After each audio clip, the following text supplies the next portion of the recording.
Good evening.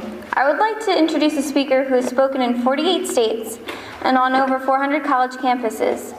He's written 4 books, contributed chapters or essays to 20 books, and is one of several persons featured in White Men Challenging Racism, 35 Personal Stories from Duke University Press. His most recent publication, entitled Between Barack and a Hard Place, Racism and White Denial in the Age of Obama, discusses the implications of President Obama's election on racism in the United States. Our speaker argues that the election of an African-American president may not represent the elimination of racism as many have come to think. Unfortunately, many Americans have used this event as an excuse to deny the presence of racism and white privilege. In order to confront these issues, we must first acknowledge that they exist. I anticipate we will do so this evening. Perhaps the best way for me to introduce our speaker, Tim Wise, is with the words of Georgetown professor and author Eric Dyson, who said, "His writing and thinking constitute a bulwark of common sense and uncommon wisdom on the subject of race, politics, and culture. He's a national treasure." Join me now in welcoming author, educator, speaker, and national treasure, Tim Wise.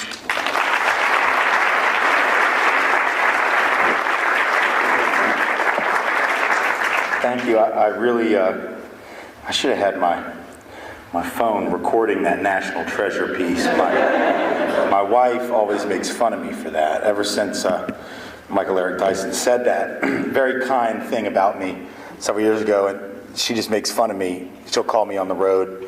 Yes, is this the national treasure? Yeah. Let me tell you what your daughter did today. So it doesn't get me a whole lot of slack in the house, as it probably shouldn't. Thank you all so much for coming. I appreciate it. I know that some of you have been at 1, if not 2 already, presentations that I've given. So I feel an intense amount of pressure to not be completely redundant. I got to say something somewhat new. I think I've got some material and some additional stuff that was said the first time, but that the rest of you haven't heard. So we'll see if we can make it as lively as possible. Plus, I'm working on about 5 hours of sleep and very little rest. So this should be fun for everyone. I realize, before getting really into the substance of any presentation, first off, this squeaking is driving me nuts, but it's okay. I'm not going to fall through the stage, I don't guess. So if you hear it, I'm okay. What I've learned in the 15 years or so that I've been on the road traveling and speaking to audiences about the issue of race and racism, and in the 20 years that I've been doing this work in some capacity at the grassroots level, if not on the road, is that for whatever reason, and there are different reasons for different people, this subject matter is something that for a lot of folks is difficult. It's controversial, even though I don't really think it ought to be. It ought to be easier than it is, but for a lot of reasons it's not. And because it's difficult for some folks to hear a conversation, an honest conversation around the issue of racism and white privilege and all these topics that I'll be addressing indirectly or directly tonight, I want to start off by telling you a story, to sort of ease into it, make it easy, get folks relaxed a little bit. And it's a story that I tell it often, so excuse me if you've heard it before, but it's a good one, so you'll like it this time just as much as you did the first time that you heard it. It's a story that has nothing to do with racism, really, at all. And it has nothing to do with issues of racial inequity or white privilege or any of the stuff that's more difficult for some folks to hear about. But it is a story that when I'm done telling it, I think you will acknowledge that it does say something about those subjects, even if that's not the topic of the story itself. It's a story about something that happened to me when I got out of college, which was actually 20 years ago this spring. I graduated in May of 1990 from Tulane University in New Orleans, Louisiana. And when I got out of school, I decided, for reasons that are still somewhat unclear to me, that I thought it would be a really great idea if I moved into a very large house with 9 other people. Right. I want to give you a little bit of life advice. And if you don't remember another thing I say this evening, that would be a shame, because I have more. But if you don't remember anything else, please, for the love of God, remember this one thing. Never should you think to yourself, you know what would be a great idea? Moving into a really large house with 9 other people. It is not going to be a good idea. It is not going to work out as good as you think it's going to work out. It is not going to be as fun. It doesn't matter how you try to dress it up. We tried to make it political. We called it a co-op. It wasn't a co-op. It was just a big nasty house with 10 people living in it. But we thought it was great because we thought at least we'll save money. And when you're a broke, just got out of college student, right? Broke means cheap is good. So we figured, well, at the very least, we'll save money. We might not even like each other, but we'll do it for a while, maybe a year. We'll save some dough. And definitely on that level, it worked for us because it was only $525 a month. And I don't mean per person. Okay, I mean total, right? So now even in 1990, that was good. Like now, they won't even let you sleep on the street for that. Like they would charge you more than that in citations just to sleep on the street. But in 1990, man, that was good. I'm not good at math. I don't know how good you are. But like that's a calculation I can do easy in my head. That is $52.50 per person per month. You can't beat that. You take the utility bills, the cable bill. We also split the food, the grocery bill amongst ourselves, right? So you sort that out. It's still less than $100 a pop. Can't beat it. So we thought we had it made. About 6 weeks into this little experiment in communal living, I came to understand at a visceral level, very personal, intensely personal level, why this has been a horrible idea. Why I would have been better off to just live alone, be broke. Why I would have been better off to just go home and live with my folks. Anything but this horrible mess that I got myself into. And here's how I learned this. I was working downtown at the time in New Orleans. I was doing work against David Duke, who was a former Klan leader, one of the most prominent overt neo-Nazis in recent American history, and at that time running for United States Senate. So I was involved in the campaign against him. And I've been working downtown all day. I came back uptown, about halfway uptown, which is where we lived in this big house. And I got there at about 6:30. I walked into the house, and after getting off the streetcar, and as soon as I walked in, I was hit by this really good, amazingly good smell, right? Not the kind of stuff when you live with 10 people that you normally get assaulted by. But it was wonderful. It was this smell of dinner cooking, and one of the roommates has made dinner for the evening on the left front burner of our stove, right? Which was a big pot of gumbo, because it's New Orleans, and you do that at least once a week, and it was gumbo night. Man, it looked good, and it smelled good, and even had shrimp in there. It didn't have many, because like I said, we were broke, but it had three of those little bitty ass shrimp, those really tiny shrimp.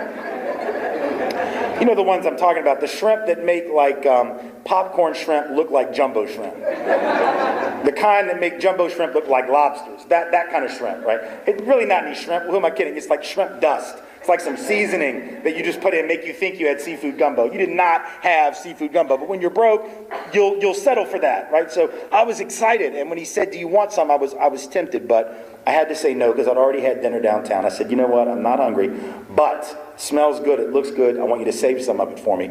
Put it in some Tupperware, or whatever. Put it in the fridge. I'll take it to work tomorrow for lunch because it looks great." He said, "Cool, I'll do that." I said, "Fine." So I went upstairs. I hung out with some of the other roommates. I did some work I was behind on, watched some TV or something. Went to bed sort of early. Woke up the next morning. Came downstairs at about 7:30 actually, to get ready for work to get some coffee. And I noticed that on the left front burner of that stove was still this pot of gumbo, right?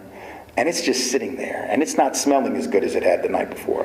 It's definitely not looking as good as it had the night before. And I was upset for two reasons. One, no portion of it had been saved for me as I had asked, so the food had gone to waste. And I certainly was not going to eat it now. And secondly, I was upset because the mess had been left for me or one of the other 9 roommates, I suppose, to clean it up. The guy that made the mess apparently wasn't interested in doing it. So I wasn't real happy with him, but I said, you know what, I've got like 15 minutes before I got to get on the streetcar and get downtown. I'm just going to clean it, and then I'll take it up with him when I get home. So I grabbed the pot of gumbo, I bring it over to the sink. I grab the brush and the gloves and the soap, and I'm getting ready to wash this thing. I start to run the water. I got the pot here, I got the water here, and just before I bring the pot under the water, I stop myself, and I said, wait. I don't have to clean this.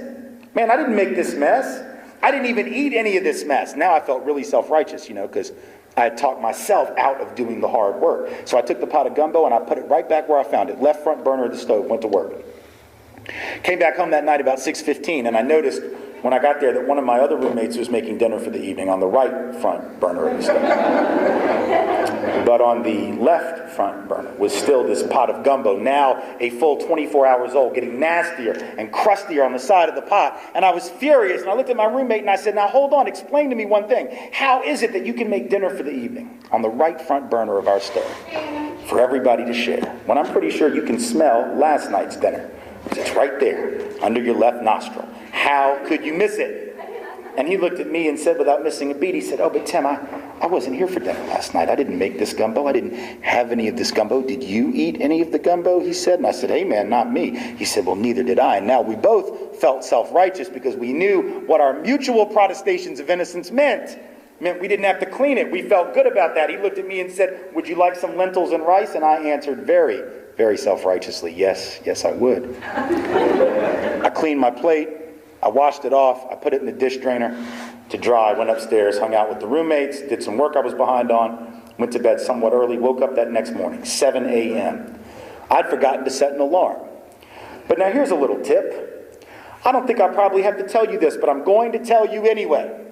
If you are living in a house where a pot of gumbo has been sitting on the left front burner of your stove, having not been cleaned by anybody for 36 and a half hours, least of all the guy that made the mess, trust me when I tell you that you are not going to need an alarm clock to wake you up. Because the smell is going to crawl out of the pot of gumbo on the legs that it has grown overnight. And no, English majors, I'm not speaking in metaphor, I mean this literally. That the stench is going to grow legs, and it is going to grow feet, and it is going to crawl up out of the pot. It is going to crawl across your kitchen. It is going to crawl across the living room, up the back stairs, down the back hall, go under your door frame, and it is going to find, with the precision of a laser, that thing on the front of your face you call a nose, and you will be awake. And now I was angry, because I knew what the smell meant. Right? I knew what was waiting for me on the left front burner of that stove. So I fling open my door. Angry. I run down the hall. I am angry. I live with 9 other people. Cannot find one of them. And the guy that made the gumbo is like Osama bin Laden. Nobody knows where in the hell he might have gone. Sort of like he made the gumbo as a practical joke and then decided to skip town. Just to see how long it would take for somebody else to clean it. I get down to the bottom of the stairs. I look across the living room into the kitchen. I see the pot of gumbo, and I'm here to tell you 20 years later, I'm confident to this day that the gumbo saw me.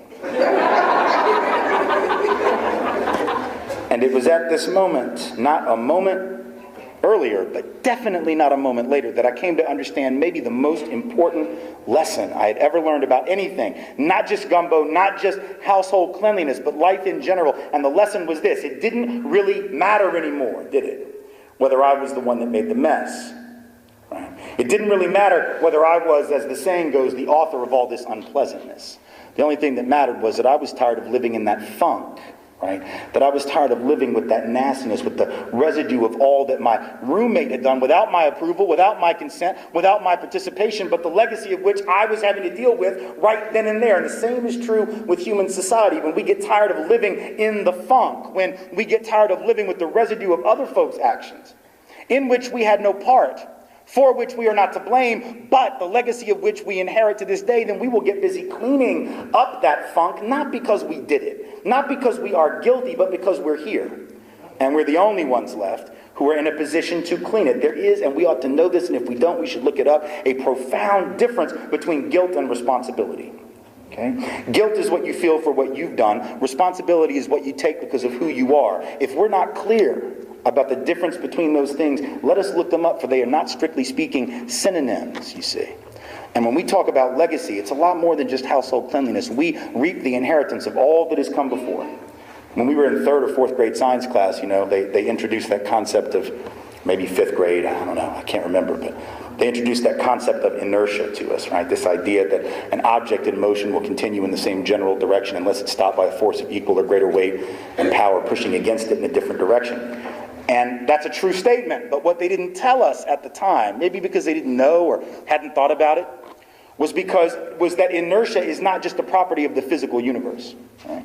That inertia is also a property of the socioeconomic universe and the political universe and the cultural universe. That which happens in one generation affects the next, and the next, and the next. And it keeps on doing that in exactly the same direction until it is stopped by a force of equal or greater weight pushing against it. When it comes to race, we've inherited an unbelievably tortured legacy. Let's be clear on what that is so we can move forward. When it comes to race, we've inherited a legacy of overt and institutionalized white supremacy. For the first 300 years, going back to the colonial days before we were a nation, go back to the mid-1600s, all the way up to the mid-1900s, a 3-century process with maybe 11, 12 generations involved. A 300-year period of formal white supremacy, a 300-year period of institutionalized, formal, and legal white supremacy, a legacy that elevated every single person called white above every single person who wasn't, without a single solitary exception anywhere in the country. That is not an arguable statement. There will be other things that I will say this evening with which you are free to disagree. That ain't one of them. That's a matter of historical fact. Now, we don't use that language. I know we don't like to say that. Sounds so horrible, sounds unpatriotic, sounds almost un-American to the untrained ear. But the reality is, that's what we were, a system of racial fascism. Now, that legacy doesn't go away like a video game gets to start over when you don't like the way it went the first time. You don't get to hit reset, replay, start over, and then erase everything that just went down. That legacy is inherited. We didn't even pretend, really, until 45 or 50 years ago that we were serious about racial equity. I mean, I guess we did pretend, but we weren't very good at it. Not so much that anybody really could look at it and say with any kind of a straight face that we had convinced them that we were about that. So what's the effect of that today? I know some people think, well, that's true, but what is the inertia? What is the holdover consequence? Well, there are a lot of them, but among them, one of the chief things that we see emerging out of that legacy is the fact that today as I speak, not 20 years ago, 30, 40, 50, 100 years ago, but right now, tonight in 2010, the average white family in the United States has 11 times the net worth of the average black family, 8 times the net worth of the average Latino family. It isn't because we've worked harder. If we've studied our history, we know some of the hardest work ever done on this soil was done by black and brown bodies. They weren't remunerated for it, commensurate with the effort, but they certainly put forth the effort, whether we're talking about enslaved African folks, Latino folks who had half of their nation jacked from them in a war of aggression that we started, make no mistake, whether we're talking about indigenous people whose land had to be jacked, whether we're talking about Chinese Americans who were brought to this country in large part to build the railroads that made the transcontinental economy possible in the first place. We are talking about a legacy of people of color doing some of the hardest work, so that wealth gap is not about merit. It's not about initiative. It's not about work ethic. It's not about white folks having some superior saving strategies. And God knows it's not about white folks possessing some superior investment wisdom about which people of color are lacking. I mean, for the love of God, if we have learned nothing in the last 18 months of global economic meltdown, let us at least take this away, that a handful of rich white men are in fact capable of losing a hell of a lot of money without any help from black people, without any help from Mexicans, without any help from people of color, no people of color anywhere near them, just a handful of rich white dudes because of their own incompetence, their own unethical behavior, even in some cases their illegality, able to wipe off trillions of dollars of global wealth from the balance sheets of the world economy. That's what has happened. And it was all before Barack Obama moved into the White House, so we can't put it on him either. In the 18 months, the last 18 months of the previous administration, 20% of all the wealth of the United States was eliminated. 20% of all the wealth, value of all the stuff accumulated over 230 some odd years was wiped out in the last 18 months because of the actions of global economic elites who thought that they could sell and trade derivatives and never worry about those. Even know what a derivative is? If you don't worry. Neither do the people who were selling them. These are economic instruments that the people who deal them can't explain to you. These are bets on bets. Right? You're going to take a bet on whether that bet is going to come clean. You're going to take a bet on who's going to win that bet. This is all fine if you're like in the basement of your fraternity playing for beer. Not so good when you're playing with other people's money in the global economy. Oops, lost it. Sorry. Trillions of dollars, $12 trillion of American wealth wiped out. Wiped out because of the actions of a very narrow elite. Now, I'm not saying it was because they were rich white men that they did it. I'm not saying there's something about rich white dudes that makes them venal and corrupt and evil and incompetent and criminal. I'm saying if they'd all been black, that's exactly what somebody would have been saying. People of color can't steal that. I was going to say if they'd been poor, but poor people cannot steal that kind of money. It's impossible. Poor folks can't do half the damage to the economy or to any of us individually that these folks did. Right? It would take like half a millennia for black and brown street thugs to rob you of that much money. They would have to steal around the clock, like 24 hours a day, 7 days a week, never taking a break to eat, use the bathroom, or sleep. Just hand in the pocket, hand in the pocket, hand in the pocket. And after 500 years, they still would not have wiped out $12 trillion. And yet we're still more afraid of the average black or brown young man crossing the street in a hoodie than we are a handful of rich white guys driving around in their Lexuses, or maybe the proper term is Lexi. I don't know the plural form, but you get the point. Right? We are still more afraid of the usual suspects, even though the usual suspects cannot do 1/100th the damage of the not so usual suspects, whose actions actually are far more contributory to our current situation and the global situation. So that wealth disparity has got nothing to do with merit, talent, intelligence, hard work, or investment strategies. It has to do with the fact that some folks had a head start. And that head start doesn't go away just because you pass the Civil Rights Act, Voting Rights Act, Fair Housing Act. In fact, let's understand the real basis of that head start, because this is clearly something some people are confused about right now. Particularly these folks who keep yelling and screaming about how they don't want the government intervening in the economy.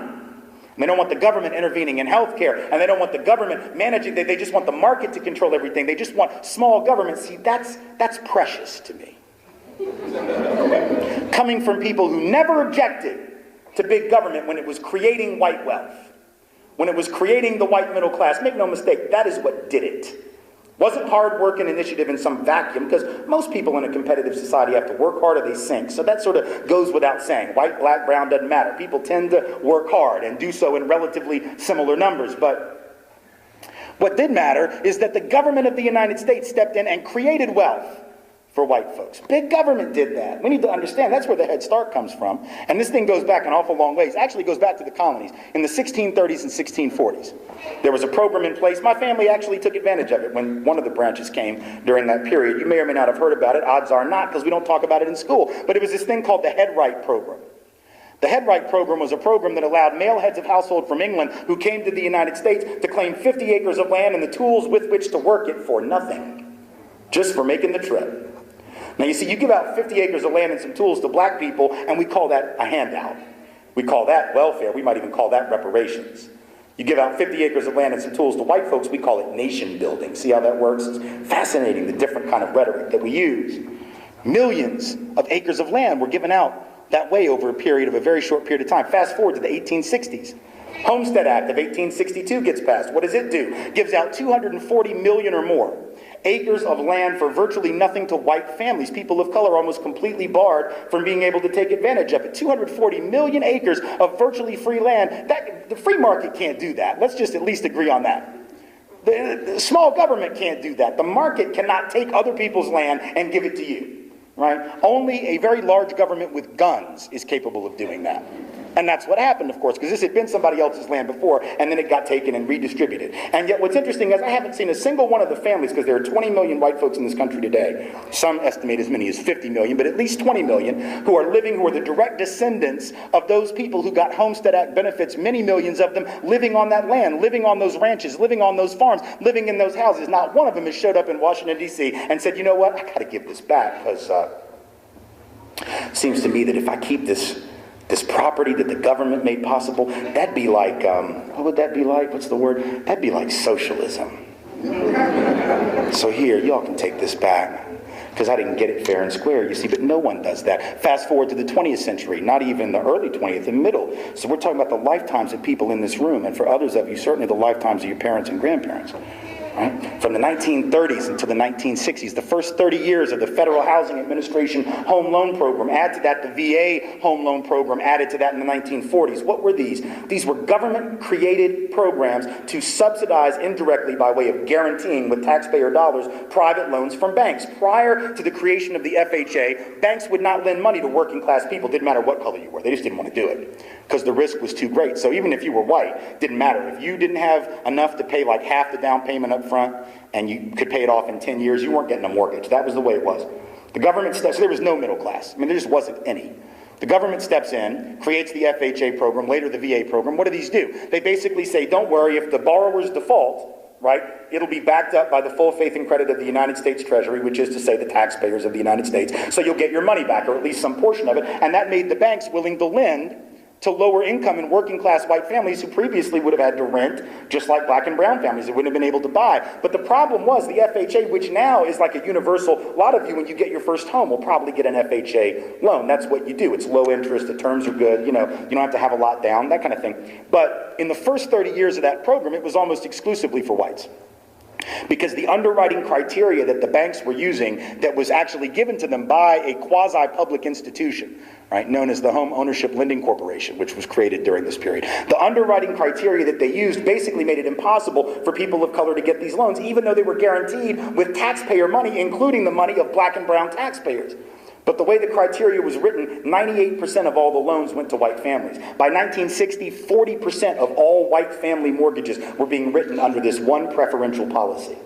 government policy, $120 billion worth of housing equity loaned from the early 1940s, late 30s until the early 1960s at a time when people of color couldn't get in on that. $120 billion head start. And again, if you do that for people of color, that's affirmative action, that's racial preference, that's welfare, that's a handout. You do it for white folks, it's good macroeconomic policy. Right? And of course, it was good macroeconomic policy. Would have been even better had it been extended to people of color, because you'd have had an even bigger economic stimulus, but they weren't thinking in those terms. So you have the FHA, the VA program, even black and brown veterans excluded from the loans that were available under the VA program. You have the GI Bill, which in theory was available to all returning veterans after World War II in Korea, but in practice, the disproportionate benefits went to white veterans, because if you were a veteran of color, the employers, because theoretically what the GI Bill did, it said you could get training, to have a job, you could go to college, you get these opportunities, but the employers still had the right of refusal. They still had the right to not hire you, to discriminate against you on the basis of race. Their property rights as owners were given precedence over the right of those returning GIs to have jobs. You couldn't just go to any college if they didn't want to admit you, so people of color were still excluded even after they had served the country in the military. So you had all of these programs, Homestead Act, VA, FHA, GI Bill, go all the way back to the head right system, all these things pumping literally hundreds of billions, one might say trillions of dollars worth of wealth into white folks' hands before people of color even got to the starting gate of wealth accumulation by the time the Fair Housing Act came around. And if you know anything about the Fair Housing Act, which wasn't even passed until 1968, you know that for the first 20 years, neither Democrats or Republicans thought it was important to put enforcement mechanisms in. So there weren't even any enforcement mechanisms until 88. Right? I mean, so 20 years, it's on the books, but it doesn't mean anything. And even now, we know that there's evidence of discrimination. I'll speak to that in a second. But the point here being, that's why I find it so interesting when those folks in the Tea Parties and all this stuff that are angry about healthcare talk about they want their country back the way it used to be when government was small. What date was that? Because government was never small for white people. Never was it small. Taxes were not lower back in the day. How taxes were, top tax rate in 1958 was 91%. It's less than half that now. Whether you think it should be even lower, let's not pretend that we want to go back to the way it was when taxes were low. Taxes were higher, government was just as big, and white folks didn't mind it when we were the only ones getting benefits. It was only when people of color started to gain access to other programs, which aren't even as generous as the ones we had access to, that all of a sudden we discovered our inner libertarian. Right? All of a sudden we discovered our inner love of the free market. We didn't care about that before. Right? When the New Deal was passed, people of color were excluded from almost all the programs. Social Security for the first 20 years basically excluded 8 out of 10 black folk because it said you couldn't get in on Social Security if you were an agricultural laborer or a domestic worker, which was like 3/4, 80% of all black folks in the country. And that was done at the behest of Southern Democrats who made FDR work that into the New Deal legislation in order for them to vote for it. They just want to make sure black folks couldn't get in on the government programs. They didn't mind government programs. They just didn't want people of color getting in on it. Right? So that's the history of how wealth was created and not. That's the legacy that we have inherited. But of course, if it were just about the past, maybe we could just teach that in a history class and be done. If it was just, even the legacy part, we could say, yeah, you're right, but gosh, I mean, at least now we're over it. At least now we moved on. So yeah, we got to deal with all that residue, but at least now we don't have anything contributing more to inequality. New stuff, but of course we do. None of what I just said, for example, changed on the 5th of November of 2008, the day after the presidential election. Right? None of it changed on the 21st of January 2009 just because a man of color was elected president. Yet a lot of people think that's true. The Wall Street Journal, the day after the election, said we're a post-racial nation and Obama should let everybody know that. Of course, the Wall Street Journal has never thought we had a race problem in this country. Never once did they editorialize about it, even when it was blatant. So you can take whatever they say with a grain of salt on pretty much any subject. Right? But they also thought derivatives were great and would work out just fine. So I wouldn't really count on them for much. Right? But it wasn't just conservatives. That's easy, right? There was also some liberal folks. It was Richard Cohen, a nominally liberal columnist with the Washington Post. Frank Rich, a nominally liberal columnist with the New York Times, both of which wrote similar articles in the week leading up to the election, or Cohen on the day of the election, but the votes hadn't even been counted yet. See, I've learned, you don't assume you know who won the presidency for like 3 months. If you're smart, you have to stick around and wait because you just never know how things are going to shake out. But Richard Cohen was so confident on the day of the election that he said, we have overcome. Right? Fascinating. You actually jack civil rights language, right? And we have, like as if that was part of the civil rights agenda, getting a black president. That wasn't even on the top 100 things that the movement was fighting for. It wasn't even in the rear view mirror of that. I mean, it wasn't even on the agenda. But a lot of people seem to think that the election of a man of color as president somehow suggests that we're post-racial. Before we get into the specifics of why this is so crazy and so flawed, I just want you to think about it logically for a minute. You know, that is important, and I'm going to give you some that I think demonstrate the fallacy of it. But let's just think about it logically. Why would we think that individual accomplishment, even at that level, signifies larger systemic change? Because that's what people say. How can we be a racist country anymore if a man of color can be elected president? I don't know. How did Benazir Bhutto win in Pakistan? Is it because sexism is dead?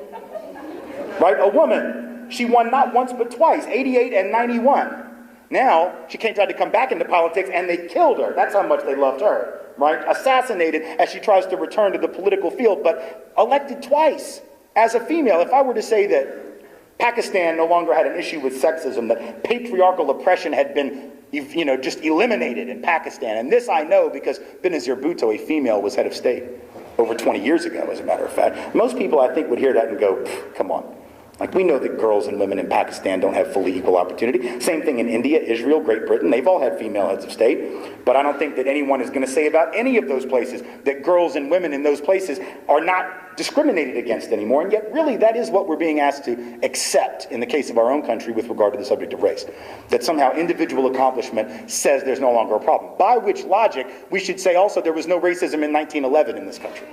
Or at least none that really was a barrier to black people. And this we know because that was the year that Madam C.J. Walker became a millionaire. The first African-American and first female millionaire in this country's history, right? She became a millionaire, for those who know the story, manufacturing and marketing, distributing, developing beauty products for black women. Cosmetics, at a time when white-dominated cosmetics firms didn't see the need to do this or even care about the black market. So Madam C.J. Walker moves into this opening, right, and she creates this business, and she becomes a millionaire. Fantastic. But would anyone have said, well, Madam C.J. Walker can make it, so what the hell's wrong with all the rest of you black people? In 1911. I mean, I guess somebody could have said that, but surely we would understand how silly that was. Right? Surely we would understand that individual accomplishment, even at a level like that, doesn't necessarily tell you anything about larger systemic change. So what's the evidence? Well, the evidence is, and this is from the Labor Department just last December, that black college graduates, just to give you an idea of the ongoing disparity, and then we'll talk about the causes for that black college graduates, twice as likely to be unemployed as white college graduates.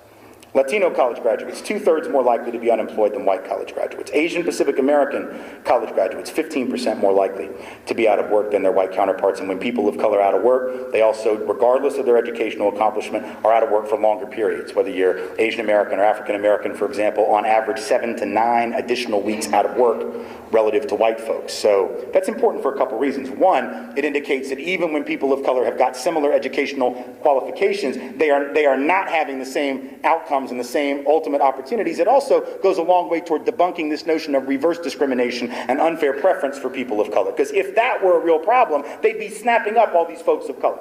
Oh my God, a black person with a college degree, gotta hire them. Latino with a college degree, gotta hire them. Asian with a college degree, gotta hire them. This and lack of opportunity for white people.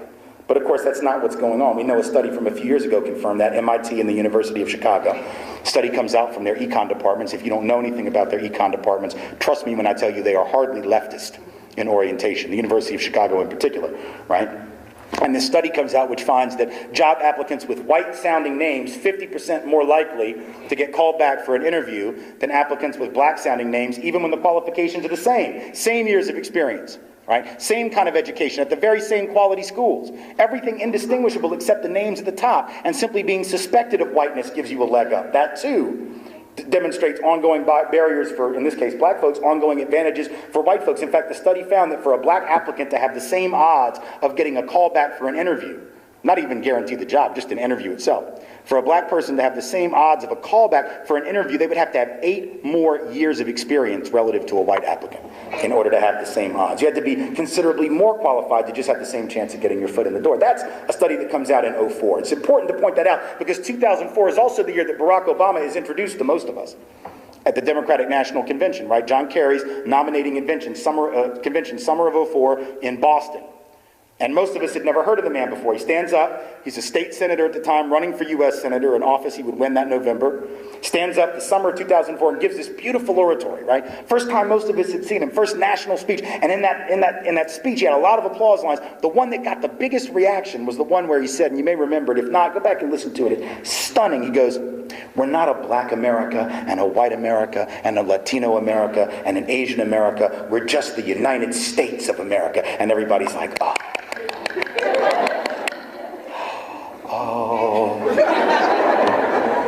Because it was lovely, man. It was beautiful. It was poetic. It was prosaic. It was inspiring. It was absolutely and utterly inaccurate.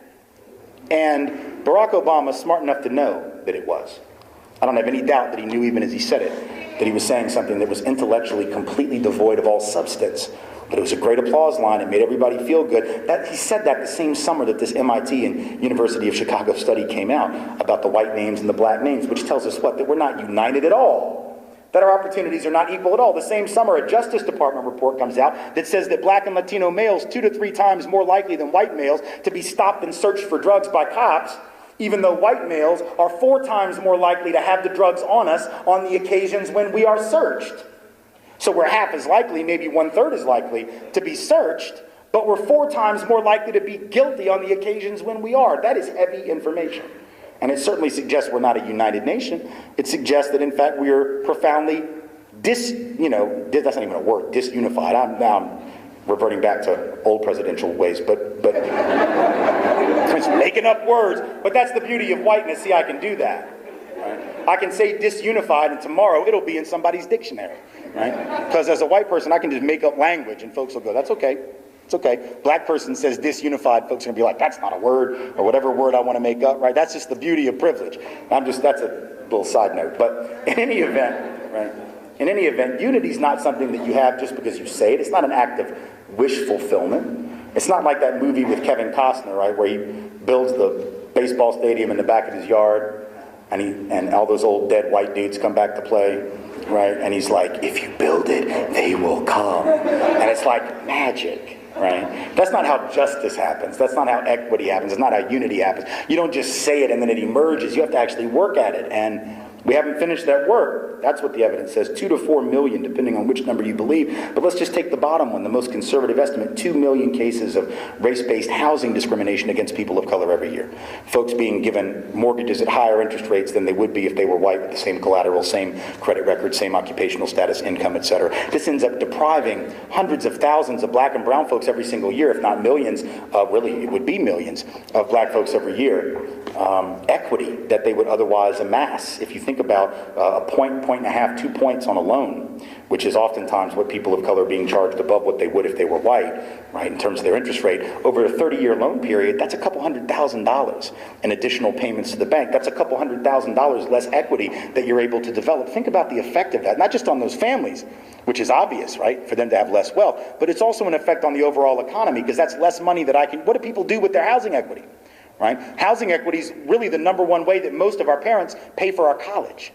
Right? In addition to whatever financial aid we're able to get, debt we're willing to go into, scholarships we're lucky enough to get, the #1 way that parents pay for their kids' education is to dip into their housing equity. The way that we start businesses is often by dipping into our housing equity. So if you've got millions of families and households of color around the country with, collectively tens of billions of dollars in less equity, because they've been treated differentially in the housing market, that's money they can't use to pay for their kids' education. That's money that they can't use to start their own business, which would help stimulate the economy of whatever neighborhood and community they're living in. Really, the whole economy, the whole national economy.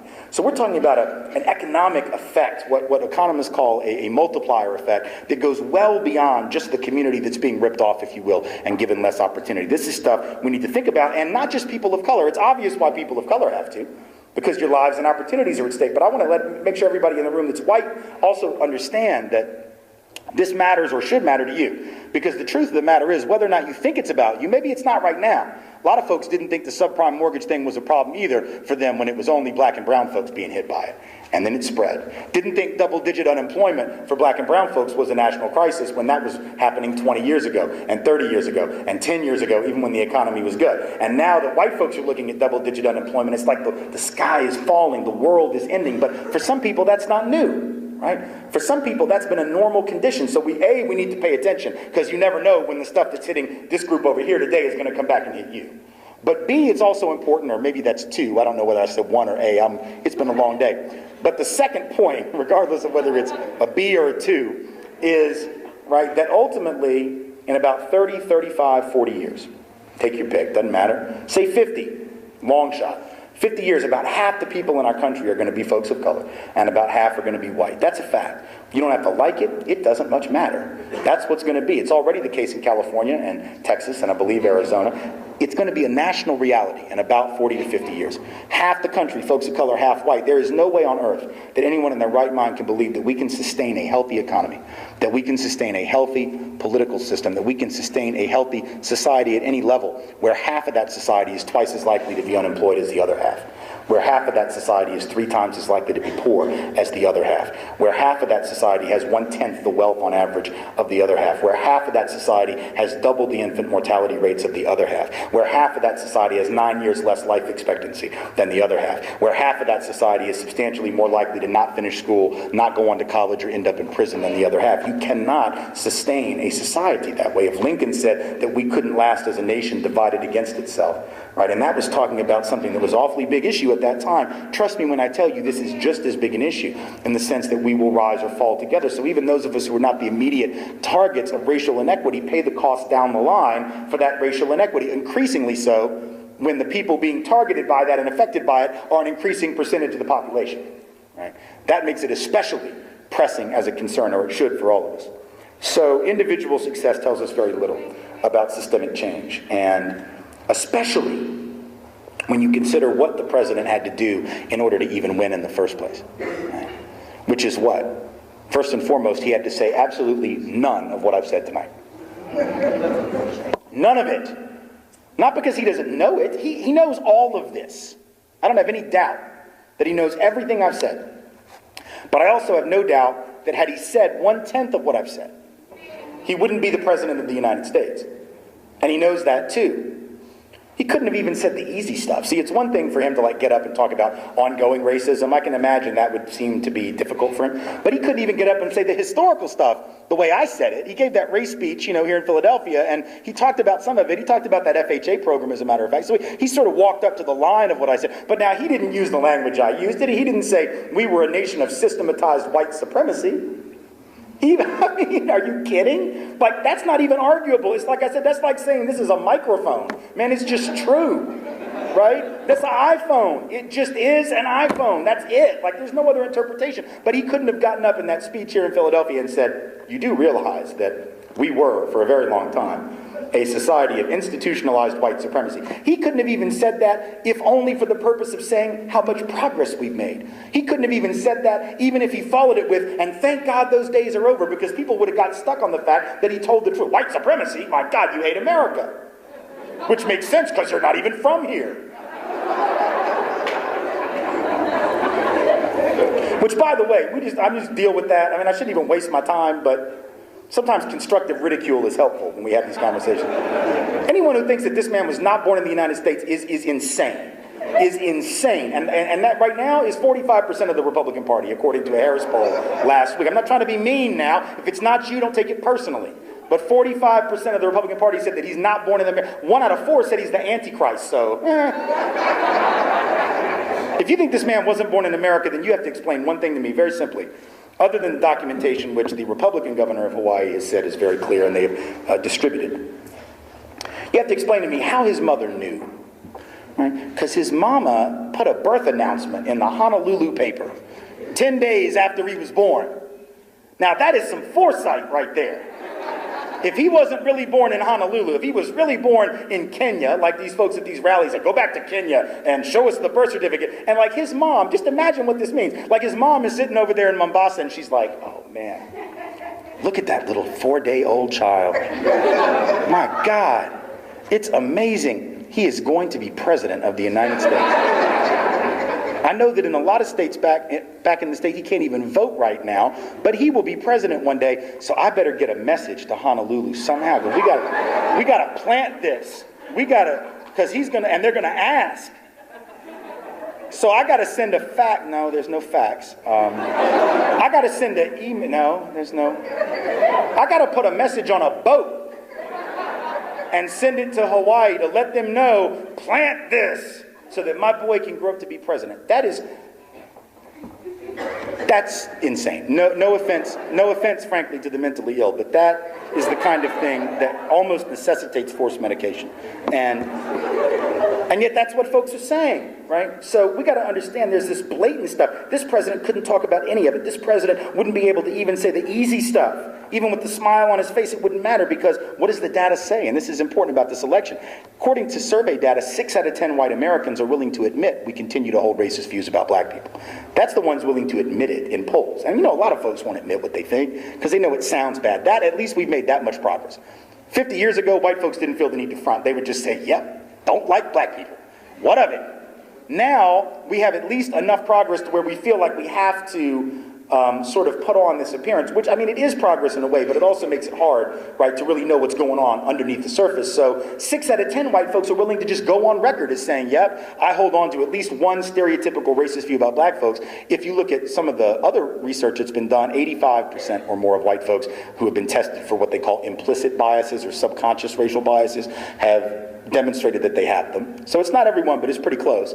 Other studies have taken white folks in focus groups, hooked them up to MRI machines and brain scanners, and then shown them a video clip on a computer screen of a black male face for 30 milliseconds. It's not even long enough for the conscious mind to process it when it goes that fast. It's a subliminal image. And when they do it, then they show what the brain does and the parts of the brain that light up in that moment, but don't light up when you show other images. Only the black male face, when you show that image, the part of the brain that lights up in the MRI or whatever it's called that they do the brain scans with is the part that responds to fear, anxiety, and stress. So that's 90 to 95% of whites that respond that way. So what it means is the overwhelming majority of white folks have, by our own admission or by the evidence that comes out in these studies, have these internalized biases against black folks. Now, by definition, some of those folks voted for Barack Obama. They had to. Got 43% of the white vote. Some of those folks had to be among the 60 or the 85 or the 90 or the 95% of white folks who continue to hold these biases. So what does it mean? It means that in some sense, what a lot of white folks were saying is, we don't like most of them, but now that one's okay. Which means, and I do not mean any disrespect to the president when I say this, in some regard, he was turned into the Cliff Huxtable of American politics. Right? A black guy that white folks can relate to. Oh, I like him so much. He's so cool. He's so different than the rest of. He's so wonderful. I'd love to have him as a neighbor. He's great. Which is what white folks said about the Huxtables during the Cosby Show. Forgetting for a moment they were a fictional TV family. God, I'd love the Huxtables to come over for dinner. They're not coming. They're actors. Right? Right? But so that's not the end of racism. That's the shape-shifting of racism from 1.0 to 2.0. Right? 1.0 is like old school. We know that when we see it. It's real easy to call out. 2.0 is it's like the shape-shifting, the morphing, right? Where you still hold on to some negative views about the larger community. But yeah, you'll carve out some exceptions for this person or that person, maybe a couple friends of color and stuff, because you view them as fundamentally different. But if that's the case, you still view the larger community negatively, which is still a form of racism, right? So that's what we have to deal with right now in the president. What does that mean for people of color? Like, a lot of people, I remember after the election, they said, well, now it's going to be easier for other black and brown folks because they have this individual they can point to and they can see that they can be anything they want. And on the one hand, look, I don't want to underestimate the value of that imagery and the symbolism, but let's really break that down and think seriously about the pressure that now people of color are under. Right? Pressure that's even greater than it's always been great. But now you have the pressure of living up to that model. See, white folks, we don't have what they call an archetype of acceptable whiteness. Archetype, different from a stereotype, right? A stereotype is a negative sounding thing, and we know what those are. Archetype, if you look it up, it's an ideal or model type. Almost sounds positive, right? You're the ideal fill in the blank. You're the model fill in the blank. For people of color, now we got this new archetype of black masculinity in the White House. And that's a legitimate version of black masculinity, but it can't be the only one. And the fear that I think a lot of folks have right now is like, what if they don't live up to that standard? See, we as white folks don't have to worry about that. There is no standard of acceptable whiteness. We can be really articulate or the opposite of that and still become president of the United States. We can, and I don't mean any disrespect by saying that. I mean, even the last president would admit that. He had a good sense of humor. But one of the things I liked about the guy, right, was that he has a sense of humor about his own inability to articulate the language. Like, he would joke about that. He made fun of it just as much as others did. But that was okay because white folks didn't look at him every time he mispronounced the word and go, damn, come on. Man, hold it down. You are messing it up for all of us. But now, if Barack Obama on the campaign trail had done 1/10 the malapropism of George W. Bush, mistaking words, basic words of the language, making up words that don't exist, that would have been it, and people of color would have been throwing stuff at the screen. Damn! Why? You know, because that's the difference. So for people of color, and it's not just black folks that have to deal with this, Asian American folk, they're archetypes of acceptable Asianness. Right? Oh yeah, as long as you're Asian Pacific Islander, Asian American, and good at science and math, and that's what you're all about, yeah, we know what to make of that. We know where to slot you in. We understand that. But what if you're the Asian American that doesn't like science or math, or isn't good at them, or wants to be a social worker, or a kindergarten teacher, or a poet, or an actor, right? Or a cabinet maker, or whatever, and you don't fit within that mold? I can't tell you how many times I've gone to college. Actually, I can, 5 or 6, one or the other, and met Asian American women who are professors of like English literature at their school. And you know, they teach that because they have a PhD in it. That's how that works. But every time they talk about going in for their first day of class, and there are white students who show up, and they look at them, and it's like they're checking their syllabus. They're checking their schedule. Like, am I in the right room? Are you Miss whatever, am I in the wrong, are you filling in for the teacher? Like, they say this stuff because there's an extent to which we don't, like, how can you be Asian American and be a teacher of English literature? Well, because that's your area of specialization and study, an academic credential. But if that were a calculus class, nobody would question it. Right? If it were a computer science class or some advanced, science class, nobody would question it because it would fit. So we got to understand the burden of what that means on a campus, right? It means that you have some of your colleagues and your peers who are experiencing a very different kind of pressure. We all have pressure. I remember college very well, and I was not a very good student. And I know there's pressure to perform and to succeed and to do well and to get good grades and to get out of here and all that. And I know that's stressful for everyone. People of color got all that same stress, and they got this one other thing, which is to hold it down for the group, because they know if they drop the ball, there's at least somebody that may look at that as a group drop, right? In other words, that somehow reflects on the whole group. When you're in a classroom and race comes up and all eyes literally or figuratively seem to turn to people of color. Like black folks had a convention last week where they said in committee, now look y'all, if the white folks want to know about this is going to be our position for the next foreseeable future. We might change, so get back to us. But this is our line. Or like Asian American or Latina folks had like an email tree that went out. Now this is our position. Don't mess it up. Right? Didn't happen. But that again, for white folks, that's not our burden. We don't ever have to represent for white people. If I drop the ball, if I don't answer a question correctly in class, I know that no one's going to think it's because I'm white. If I don't do well on a standardized test, either to get into this place or to get into a graduate school, law school, medical school, I know that no one is going to ascribe that to my racial identity in some group flaw. People of color can't take that for granted. People of color can't even take for granted that people are going to realize they deserve to belong here in the first place. Right? Because the assumption is, oh, you're only here because they lowered standards for you. That's sort of funny, considering that, according to a study by the Century Foundation in 2007, there are twice as many white folks in our selective colleges who got in, even though they had lower scores and lower grades than the average, than there are people of color who got any help from affirmative action. And the reason those white folks got help was because they had good family connections, somebody made a phone call, made a donation, was an alum at the campus, right? So you have twice as many white folks with quote-unquote less qualifications taking slots in college, and yet we have white students getting angry at black and brown students. You took my slot. First off, until you have the slot, it ain't yours, right? Secondly, getting angry at people of color for quote-unquote taking white slots is when there's 2 times as many white folks bumping other white folks and people of color out, even though they have less quality. That's like driving around looking for a place to park on your campus, not finding one, and getting pissed off at disabled parking. And don't act like you haven't done it. Because we've all done it. We're driving around on the campus or at the mall and we're like, ugh, look at that. There's 5 disabled parking slots and there isn't even anybody parked in them. If it wasn't for those set-aside spots, I'd be parked. No, fool, if you got up an hour earlier, you'd be parked. Or if your school didn't give out more parking passes than they have spots for, you'd be parked right now. It's an issue of scarcity. It's not an issue of distribution, right? And if I was only black, I'd have gotten into Harvard. Okay, but here's the deal. You don't get to just be black on the day that you apply to Harvard. You got to be black for 18 years before that ever happens. You got to deal with 18 years of being black before you get the one goodie that you think you're going to get, which is apply to a school where only 3% of the applicants even get in, right? And if the average white family in America were to switch places with the average African-American family, they would have approximately $100,000 less wealth. So have at it, But I have a feeling that most white folks wouldn't really want to switch places economically for all the goodies that they believe they get. But see, we just don't talk about this. We're just afraid to talk about it. And white folks, even really good, caring, compassionate white folks, I think that's most people. I think most white folks, most black folks, most all folks are good people. I could be wrong, but I fundamentally believe that's true, and yet even good people can miss it, and always have. See, it's one thing to deny racism now. Go back to the early 60s. This is an easy call. If I ask you, did black people have equal opportunity in 1962, 1963? You're all going to say no. We all know that, right? That was before the civil rights laws were even passed that we now look back at as givens and take for granted. But in 1963, when the Gallup organization asked white America, do you believe that black folks are treated equally in housing, education, and employment in your community? 2 out of 3 white folks even then said yes. Right? Think about that. 1963, that's the year of the March on Washington, height of the civil rights movement. I have a dream speech. So what that means is 2 out of 3 white folks didn't think there was anything to be marching for. Right? So the thing comes on, Walter Cronkite comes on the air, shows the clip of the I Have a Dream speech in the nightly news and shows it, and 2 out of 3 white people, by our own admission, are looking at the screen going, I don't get it.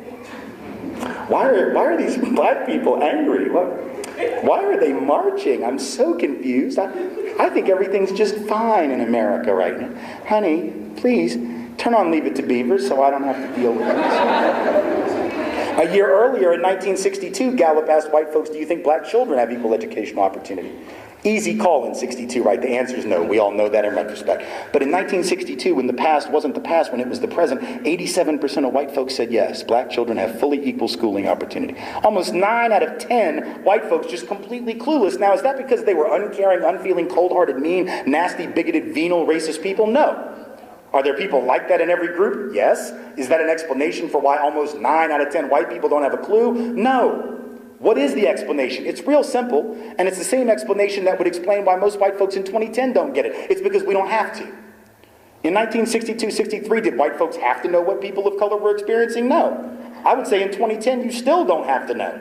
You can remain oblivious to it and nothing happens to you because it's not going to be on the test, and by that, I mean the test you got to take to get into college, to get out of college, to get into grad school, law school, med school, be a social worker, get any kind of professional certification. There's not a single test in this country that you're going to have to pass in order to be considered competent for something, where you're going to have to demonstrate even a fleeting familiarity with the experience of millions of your fellow countrymen and women. Now, if people of color, on the other hand, don't learn what white folks think is important knowledge, what happens? See? All hell breaks loose, because that will be on the test. In fact, that will be the whole test, what the dominant group has deemed important. That's why people of color will have to learn white literature and white theater and white poetry and white art. And yes, I realize we don't call it that. That's sort of the point. Right? When your stuff is the norm, when your stuff is the stuff against which everybody else's stuff gets compared, you don't have to racially designate the origin. You don't have to call it white literature. You just get to call it literature. Theater, poetry, art.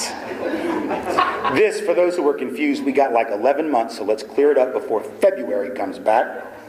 This is why we don't have White History Month. I just want to be clear, because I don't want to hear it again in 11 months. This is why we don't have it, because we have several. They just happen to go by these tricky sabotage kind of, camouflage kind of names that we've given them, like May and June and July and August and all these other months, right? Where if we haven't designated it for somebody else, you can bet that's going to be ours. And we're even going to learn about white folks in February, truth be told. So we don't even really give that one over entirely, right? That's the point. When you're the dominant group, you don't have to know any of that. And even if you're a really good, caring, compassionate person, you can remain oblivious. It's not just with race that's true. It's true with every identity. For men, we don't have to know what women experience in terms of sexism, do we? I mean, if we do know, it's probably because a woman told us and we chose to believe her, instead of thinking she was overwrought or over-emotional or, God forbid, hormonal. Just in case you didn't know, I learned this recently. Apparently only women have hormones. Testosterone? No, it does nothing to men. But estrogen? Oh, that will drive you to the brink of insanity when you're a woman. Right? So men don't have to know any better. Straight folks don't have to know what LGBT folks experience. If we do, it's probably because someone in our life, a friend, a family member, a colleague, who is lesbian, gay, bisexual, transgender, told us, and we chose to believe them, to believe that maybe they know their life better than we do. Shocking, radical kind of thought. Or even more basic, let's say at the most basic level to understand what I mean by the privilege of obliviousness. Think about like able-bodied and disabled. I don't even know how I got into this room tonight. And it's not because I have particularly bad short-term memory. I mean, I do have these two little children, and they do suck my brain matter badly. You know, I forget a lot of stuff. But I got a good enough short-term memory. It's not that. It's that I didn't really have to pay attention to how I got in here. I don't remember if there were steps. And now that I'm thinking about it, there weren't, I don't think. But I didn't have to think about that because as an able-bodied person, and let's be honest, we're all only temporarily so. If we live long enough, we'll all probably have some kind of disability or infirmity. But as a temporarily able-bodied person, I had the luxury of not knowing what people with disabilities face in terms of the obstacles, discrimination, mistreatment, barriers to access. I don't have to give thought to like, how long am I going to take to get from this place to this place? If there's a fire, God forbid, how do I get out? These are not things I have to sweat. And the fact that I don't think about them, that doesn't make me a bad person. Doesn't make me intentionally oppressive to the disabled, right? It just means that I have the luxury of having one less thing to think about that gives me a leg up in just about any situation or any setting, because I have one less thing to think about in a hyper-competitive society environment. And if we want to know if disabled folks face obstacles, who are you going to ask? Me? I just told you, I don't even know. I didn't even pay attention to how I got in. If you want to know if disability is an issue for folks who have it, you need to ask them. And then when they tell you, believe them and don't think they're insane. Same thing is true with gender, with class, with sexuality, and with race. If you want to know if people of color are the targets of discrimination, you might want to talk to them and then believe them when they say their answer, which will so often be yes. Right? As opposed to thinking that they're exaggerating or playing a race card. If we learn nothing else, it's at least learn this. Race is not a card. Okay? And if it is, it's like the two of diamonds. Okay? And if y'all play cards, you know that will not win any hand you've got. Right? It is not a winning hand. It's not like people of color find themselves in an argument with white folks and they're like, damn, I'm losing. What am I going to do? I got it. The race card. And the research. And I think that's important. But I also think it's important to know that we don't just deny that stuff sometimes. We deny that this is an internal issue for us personally.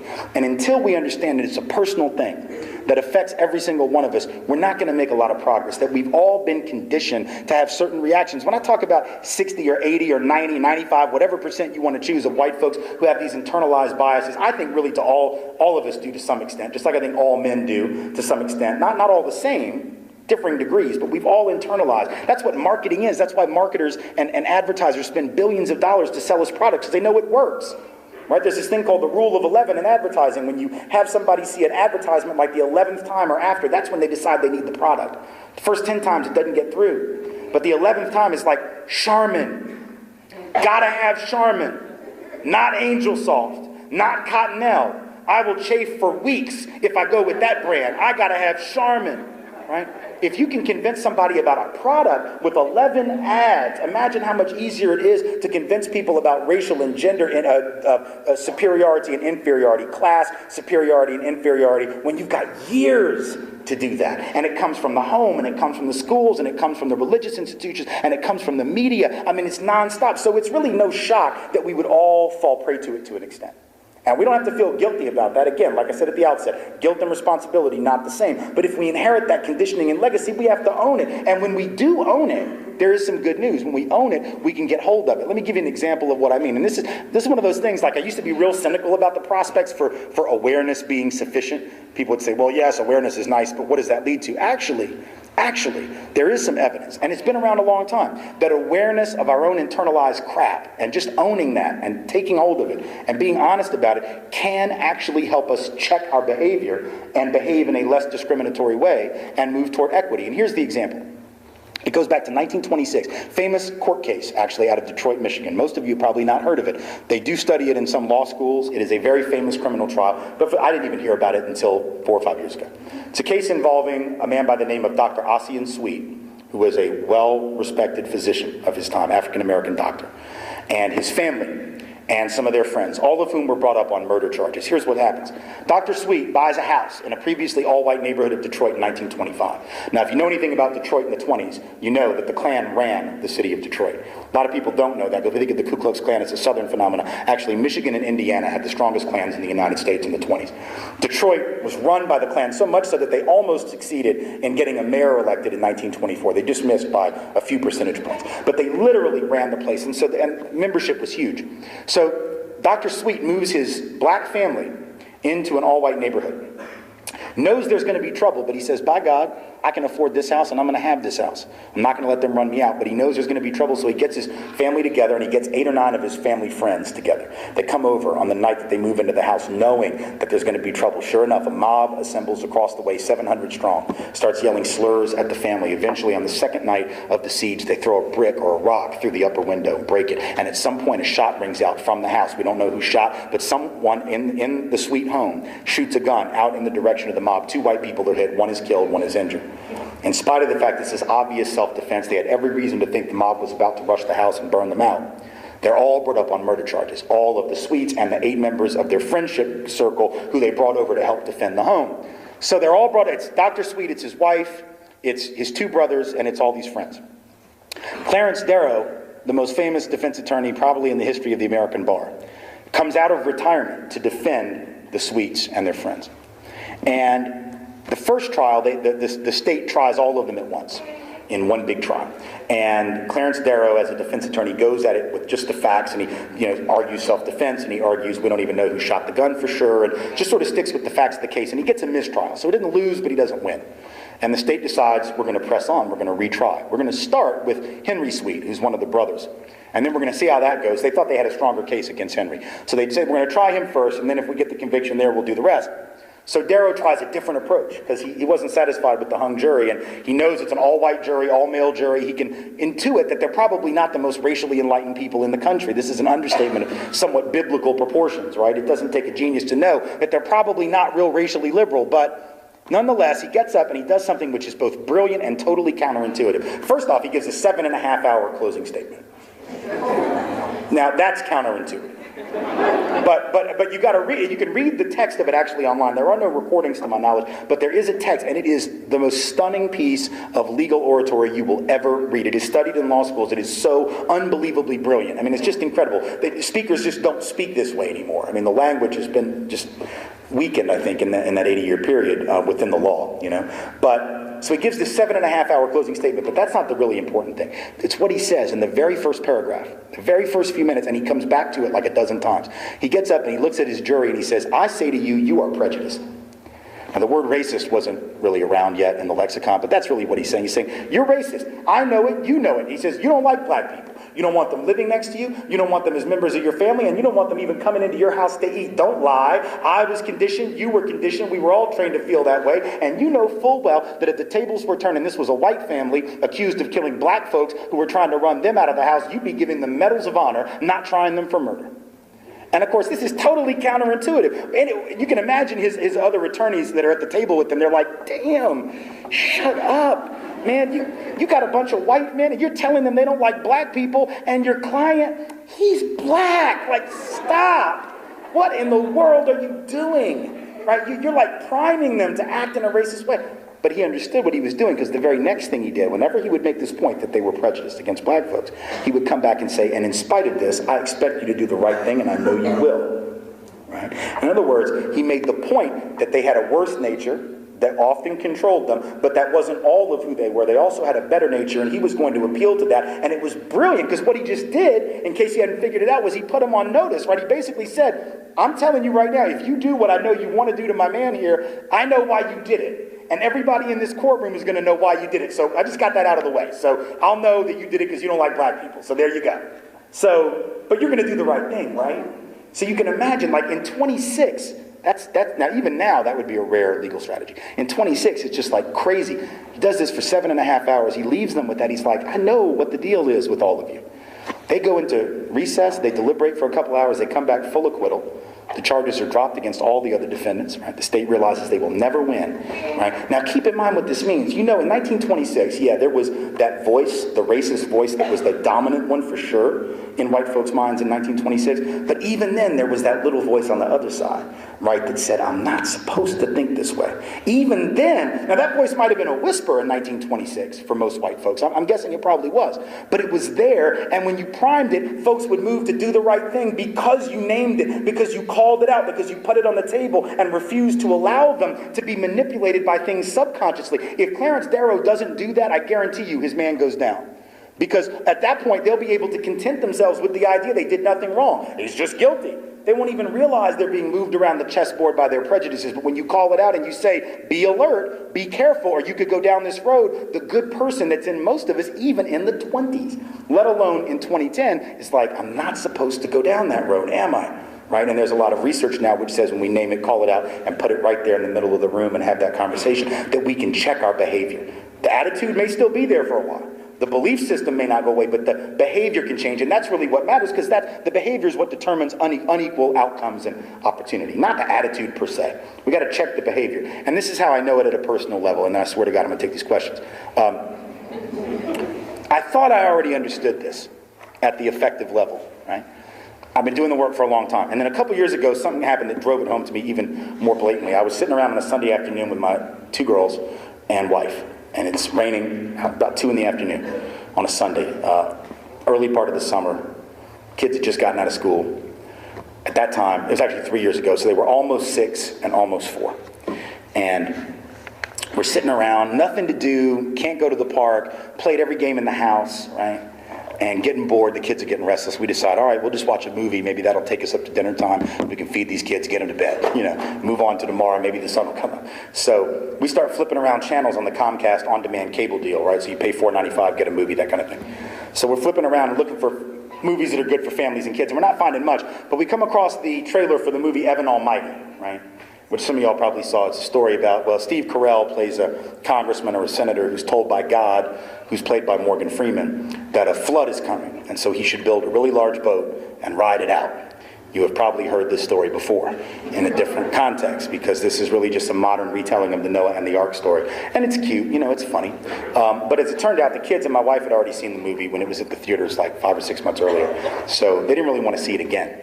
But because they recognized the characters and they recognized some of the dialogue from when they had gone to see it, it did get their attention in ways that the other trailers, the other commercials were not. So at one point, the little one, Rachel, who at that time is not quite 4 years old, looks up and she sees Morgan Freeman in the role of God, right, with the flowing white robes or whatever he's wearing. And she says what a 4-year-old would say. She says, "Daddy, is that really God?" Because that's what you would do it for. You don't know anything about casting directors and the Screen Actors Guild, You just think God didn't have anything better to do than to make a movie. So why not, And I laughed. I thought it was funny, right? I laughed and I said, "No, honey, that's just Morgan Freeman. He's just an actor. He plays God often, but he's just an actor. You'll probably see him in this role again. He has a good agent. But he's just an actor." And I thought that was the end of the conversation. I really did. But then the older of the 2 daughters, Ashton, who that time is not quite 6, she looks up and she sees Morgan Freeman in the role of God. She looks at her sister. Now keep in mind, Ashton, because she's 2 years older, I've had more time to talk with her about issues of race, just because chronologically she's been on the planet longer. So I've had more time. She looks up and sees Morgan Freeman, and she laughs, and she looks at her sister, and she says, "Rachel, that can't be God." Now, I knew 2 things in this moment, as surely as I know my name. Number 1, that I was going to have to ask her why not. And number 2, that I already knew what her answer was going to be before I asked the question. But I had to ask it anyway. I looked over at my wife for some support. Got nothing. Nothing. I look at her, she's got this look on her face, it's like, okay, smartass, this would be your area of expertise. So good luck with that. I'm gonna go get the camera and take some pictures, and we're gonna scrapbook this precious moment. But I got nothing for you, Chief, so good luck. So I know it's all on me. I look back at my daughter and I ask her why not. Now in the split second that I had to ask her why that can't be God before she answered, I had this weird out-of-body thing. I thought I was dying, literally. It scared me to death. Thought I was dying. I'm above the sofa. I'm looking down. I'm getting dizzy. I don't know. It's some out-of-body weird thing. And I'm looking at the scene and I'm having this fantasy in this moment that my daughter is going to have a brilliant answer. Not the one that I anticipate and that you already know, I'm sure, what it's going to be. But a brilliant alternative answer that I had not thought about, like, "Daddy, that can't be God because God is a woman." That would have made me very happy. Or even better, like some existentialist answer like, "Daddy, what is God anyway?"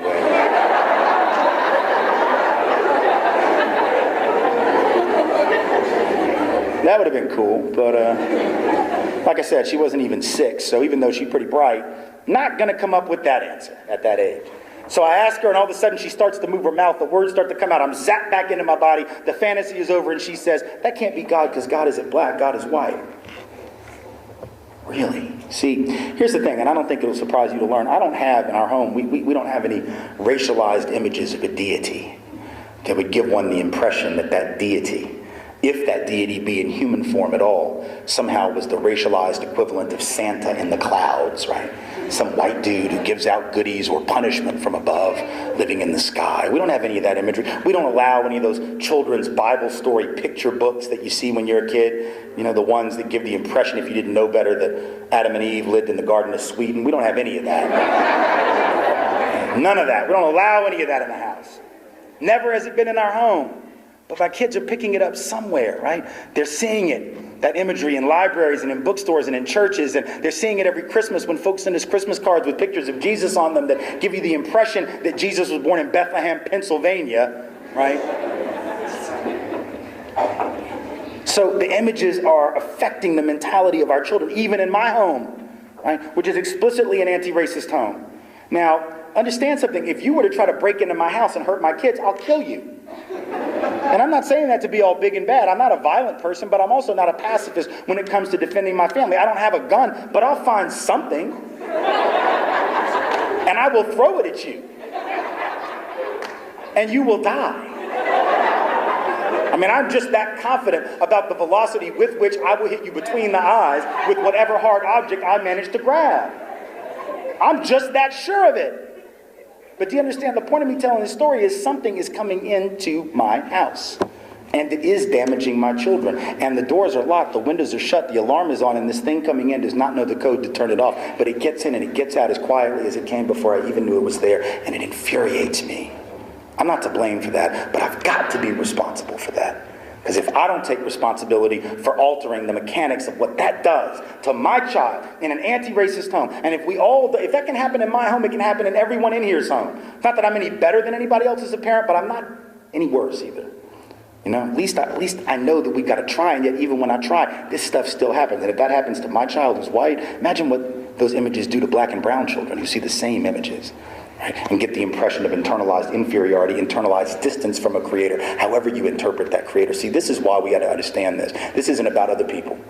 This isn't about good people and bad people. It's about all of us internalizing this negativity, this poison, and needing to figure out how we're going to dispel it from our body, how we're going to expel it and get rid of it and distance ourselves from it. Because at this point, if we don't act as though our lives depend on this thing, we're going to discover in 20 or 30 or 40 or 50 years hence that it's way too late. The risk is going to be greater, the cost is going to be higher, and the damage is going to be considerably more extensive. So thank you all so much for coming this evening.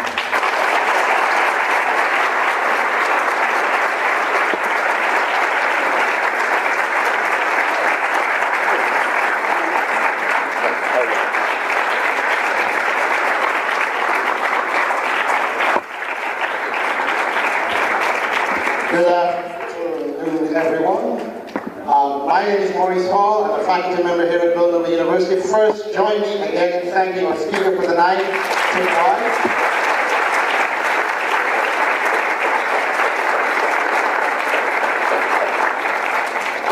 For what was truly an amazing and inspirational presentation for many of us. There are some people who have to leave, certain students who probably have other appointments that they need to go to, but for those of you who will stay, we like to have a question and answer session. And so I have the microphone, I'm going to be the male Oprah. And so as you have questions, I will come to you if you raise your hands, and I will take the question from you, and I see a hand over there. Or I'll be Phil Donahue, is that the other one? Yeah. Phil. Just a quick question. Do you feel in any way that the fact you're white has contributed to your success and credibility as a professional? Absolutely. And if so, do you feel bad at all about that? The answer to the first part is absolutely. You know, I talk pretty good, as we say in the South. And I'm an okay writer. But there are a lot of folks of color who are every bit as good as speakers and every bit as good as writers, every bit as capable to mix, you know, both anger and humor and all the stuff that I try to do that I feel I do pretty well. And they don't get nearly as much attention.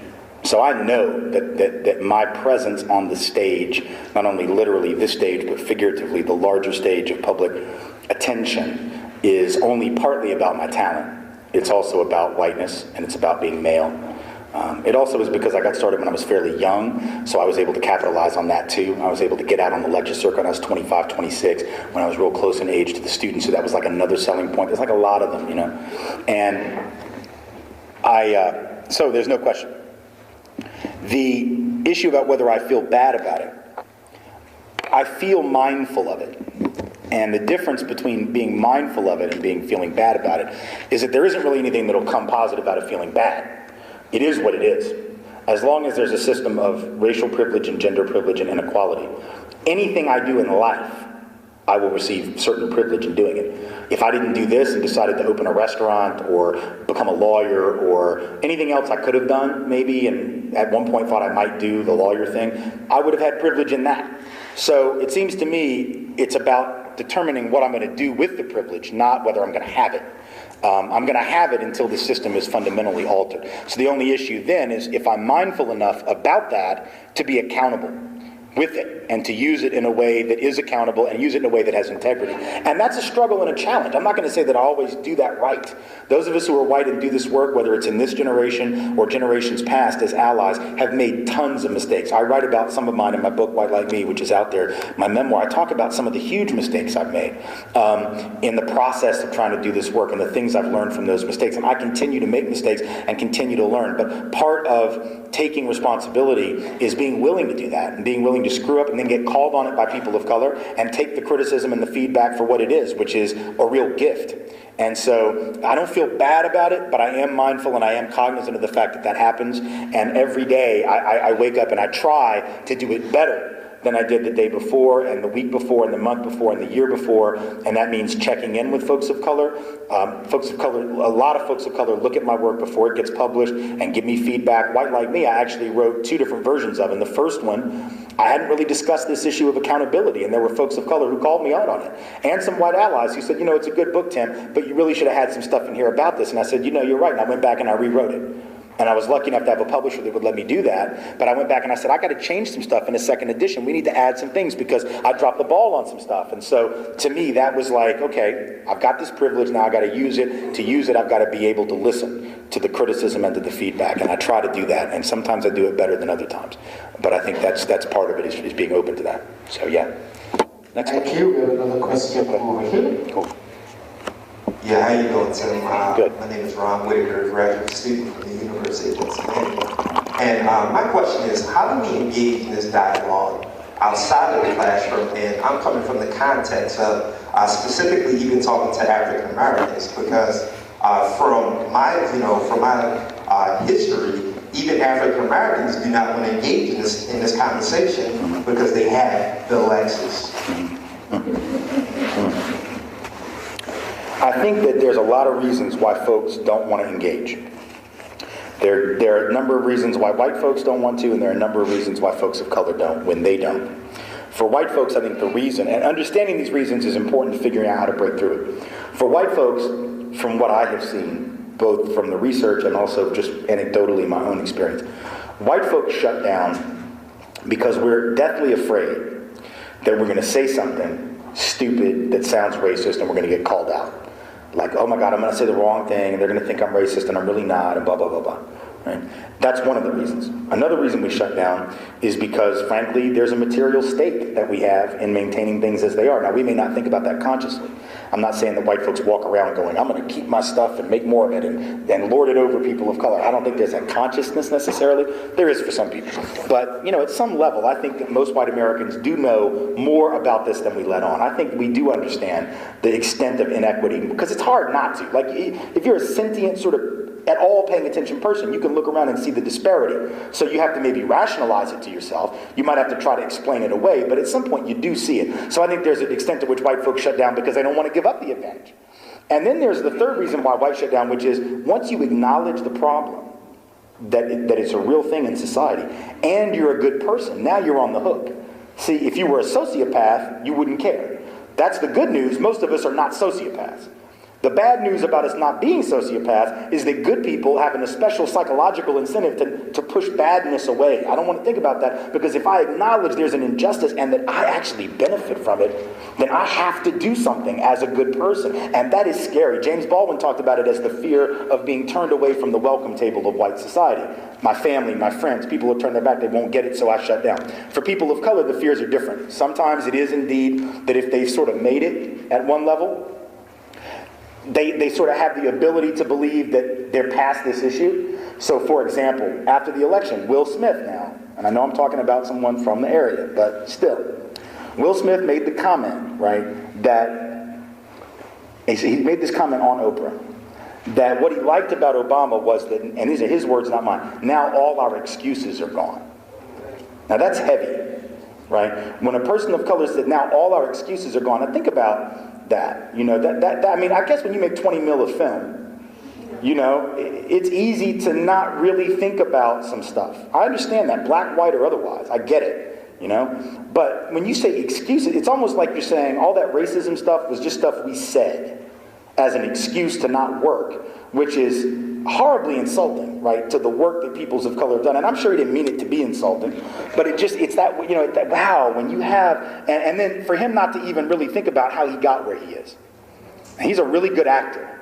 He's a really good actor. I'm just going to say that, right? But now, why did he become big as a rapper? Why? Well, because he was safe for white folks. Because if he had come out when he came out, talking about the stuff that other folks were talking about at the same time, who couldn't even get airplay on MTV, who never won an MTV award for like the first 7 or 8 years, because I think he won all of them for like a bunch of years. It was always Will Smith, Will Smith. No offense to him. It's just to say, look, he was palatable to white folks. That made him a superstar. And so, in other words, and that's not to take away from whatever skills he has, it's just to say you wouldn't be the 20 mil of film guy if you had come out. Yeah, I mean, you know, Ice Cube makes money making movies too, but not 20 mil of film, right? He's not going to be like the leading man and the hero in an action movie the way that Will Smith is going to be, because even all those many years away from NWA, he's still Ice Cube. Right? And so it's like we cannot have, because if someone shows the real of him, that is going to be like, we're going to see that Ice Cube, not that guy that's like out in the woods playing with his family movie or whatever that was. You know, so I just think we have to, and so some people of color don't want to talk about it because of that. Other folks of color don't want to talk about it because they know that if they do bring it up, that they might be shut down, retaliated against, to assume that they're exaggerating, and that takes a psychological toll on people to have people basically go, yeah, whatever, I'm not listening to your life story. Wow. That's heavy. Other people of color don't want to talk about it because it scares the hell out of them. I mean, I've had conversations with black parents who are the parents of a kid in my kindergarten class, and we were talking about, I was doing a training at the school, and with the parents and with the teachers about how to talk about these issues with young kids. And they were saying that they were afraid to talk to their children. The little boy is like 6 or 7 or whatever. I think he just turned 7. No, he's not. He's still 6. And they were saying, you know we need to talk to him about these issues, but we're afraid that if we talk to him about things like discrimination and racism, that he's going to get scared, which is a perfectly logical thing for a family of color to wonder about, like, am I going to traumatize my kid telling them about what's happened historically and what still happens?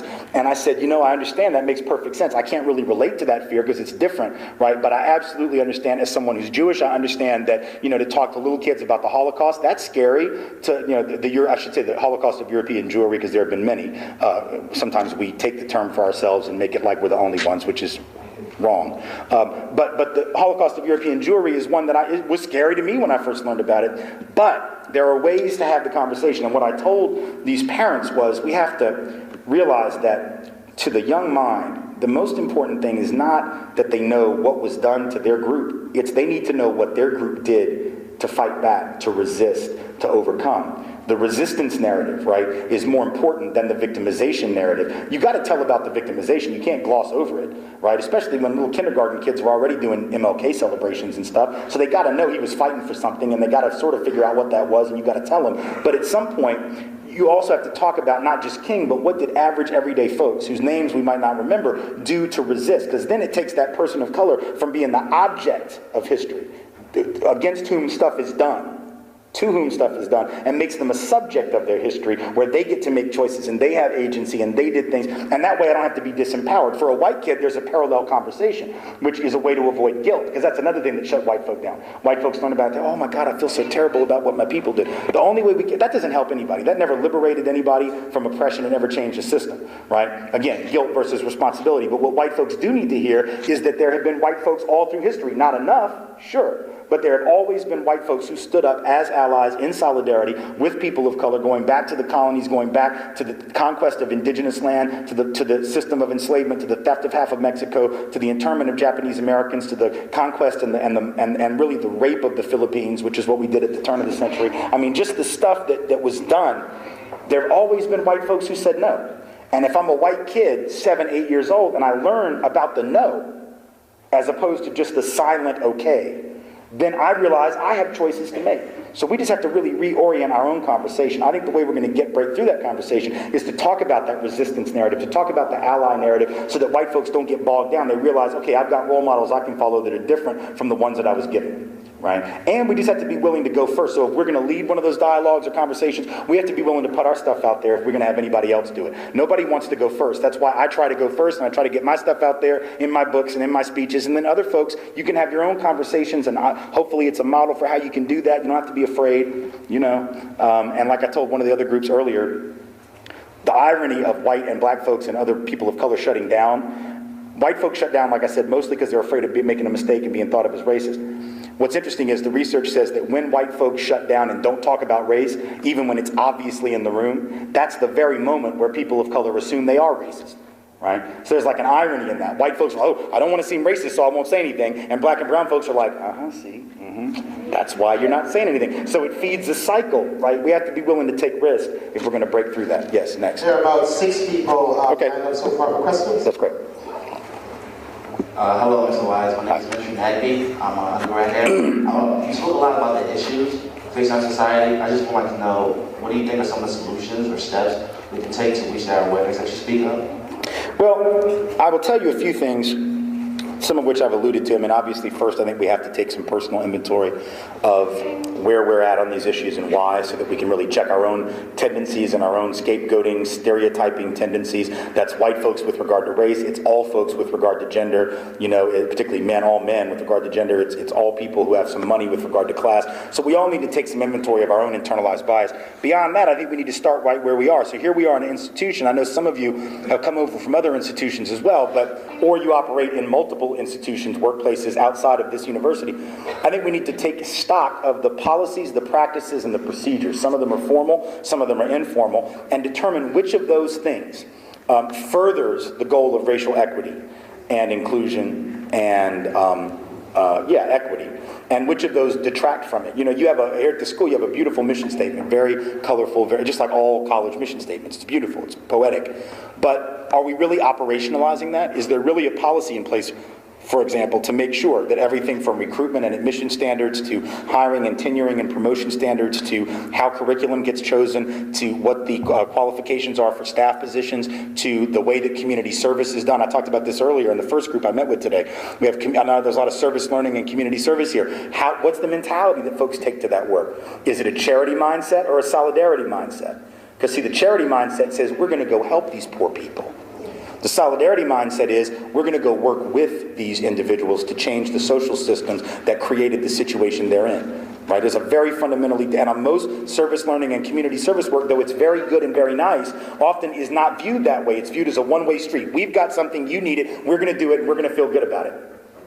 And we might even get a grade for it. That's what service learning does. We're going to go and it's going to actually be graded. But it's going to be graded by the professor, not the people to whom the service was provided. That's crazy. Like if I provide a service in a community, they need to tell me if I did a good job. And if I didn't, they fail me.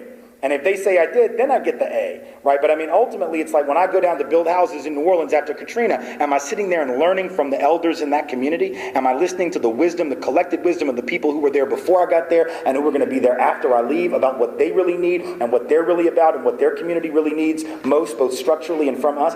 That conversation sometimes doesn't happen. We need to have that conversation, especially at a campus like Villanova that I know takes very seriously this whole service concept, as do most religiously affiliated affiliated schools and even some secular schools that I go to are increasingly looking at it, but they're not necessarily looking at the intentionality that they bring to the work. So that's one place to start. But ultimately, I'm reluctant to give you sort of a 1 through 10 for a couple reasons. Number one, I don't have a list like that.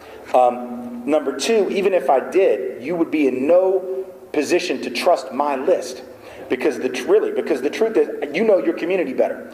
You know what some of the local issues. I mean, I know some of the stuff that goes on in Philadelphia and the greater Philadelphia area, and I've written about it and I've talked about it, and I know some of the stuff that goes on at this and every other school. But ultimately, I'm going to roll out of here tomorrow, and y'all are going to be here.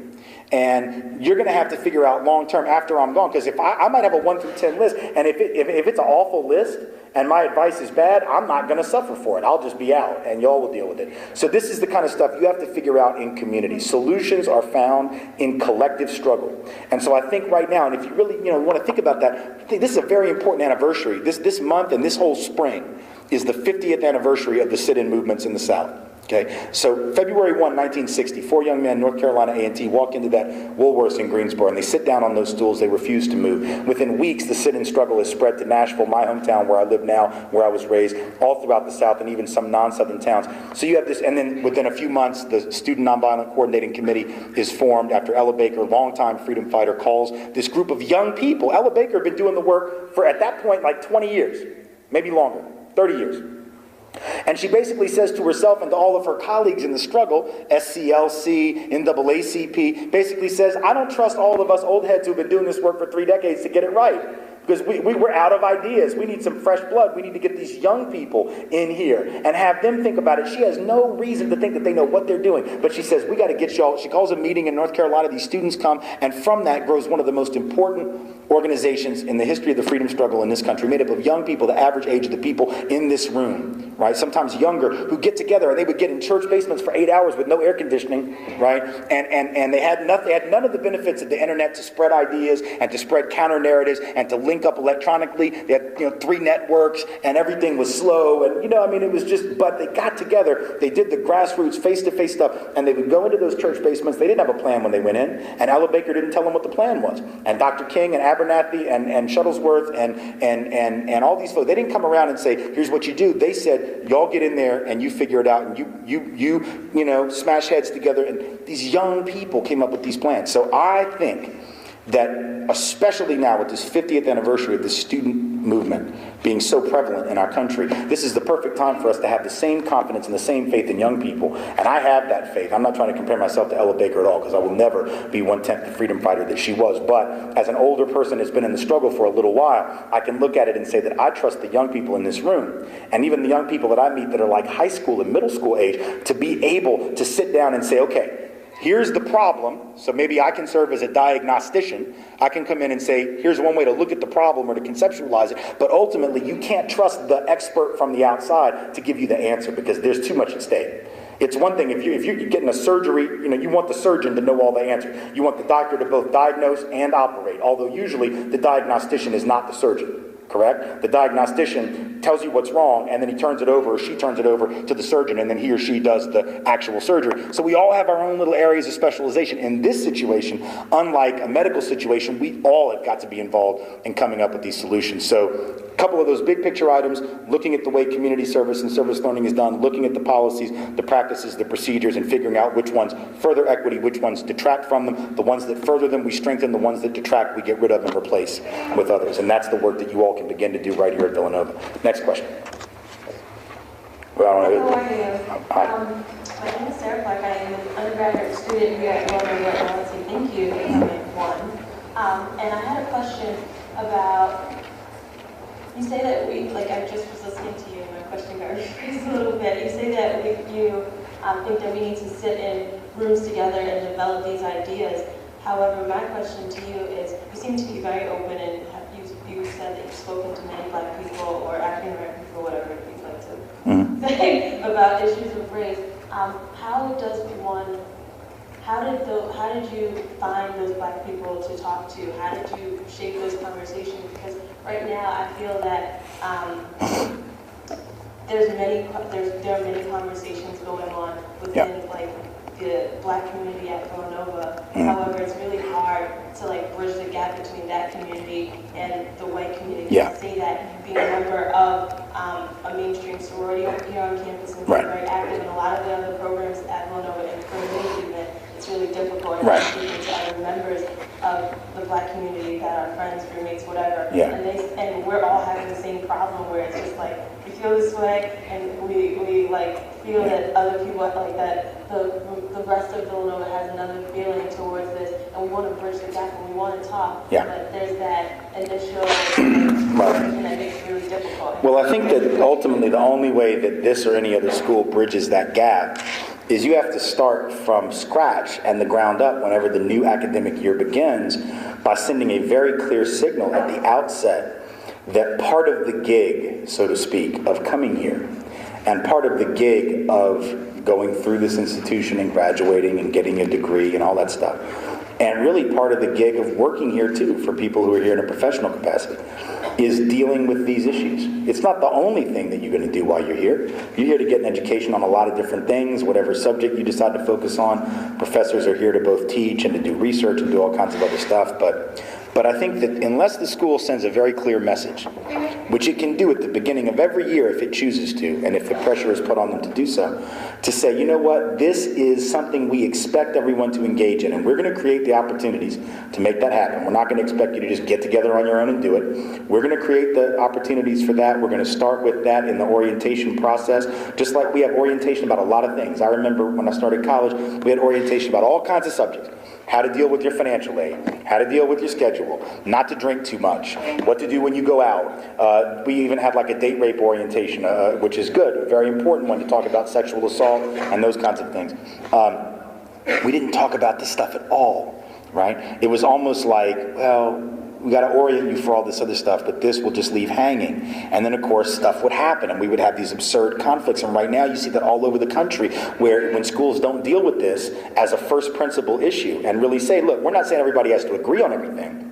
We can have spirited discussion and debate and dissension around all kinds of things, but we have to at least understand that this is going to be part of the process, is having a conversation about racial equity, about diversity, about multiculturalism, about discrimination, about privilege, about all of these concepts, and we're going to have these, and we're going to structure some opportunities for that conversation. Some schools have done it with mandatory classes that people have to deal with on these issues are coming in. Other schools have done it where they've worked with departments to not necessarily mandate things, but to work with them to help them weave through their departmental curriculum courses that speak to this stuff, which can be interdisciplinary and work with other departments. There are a lot of approaches, and none of them are perfect, but I think that the school has got to, and really the school should send this message before orientation.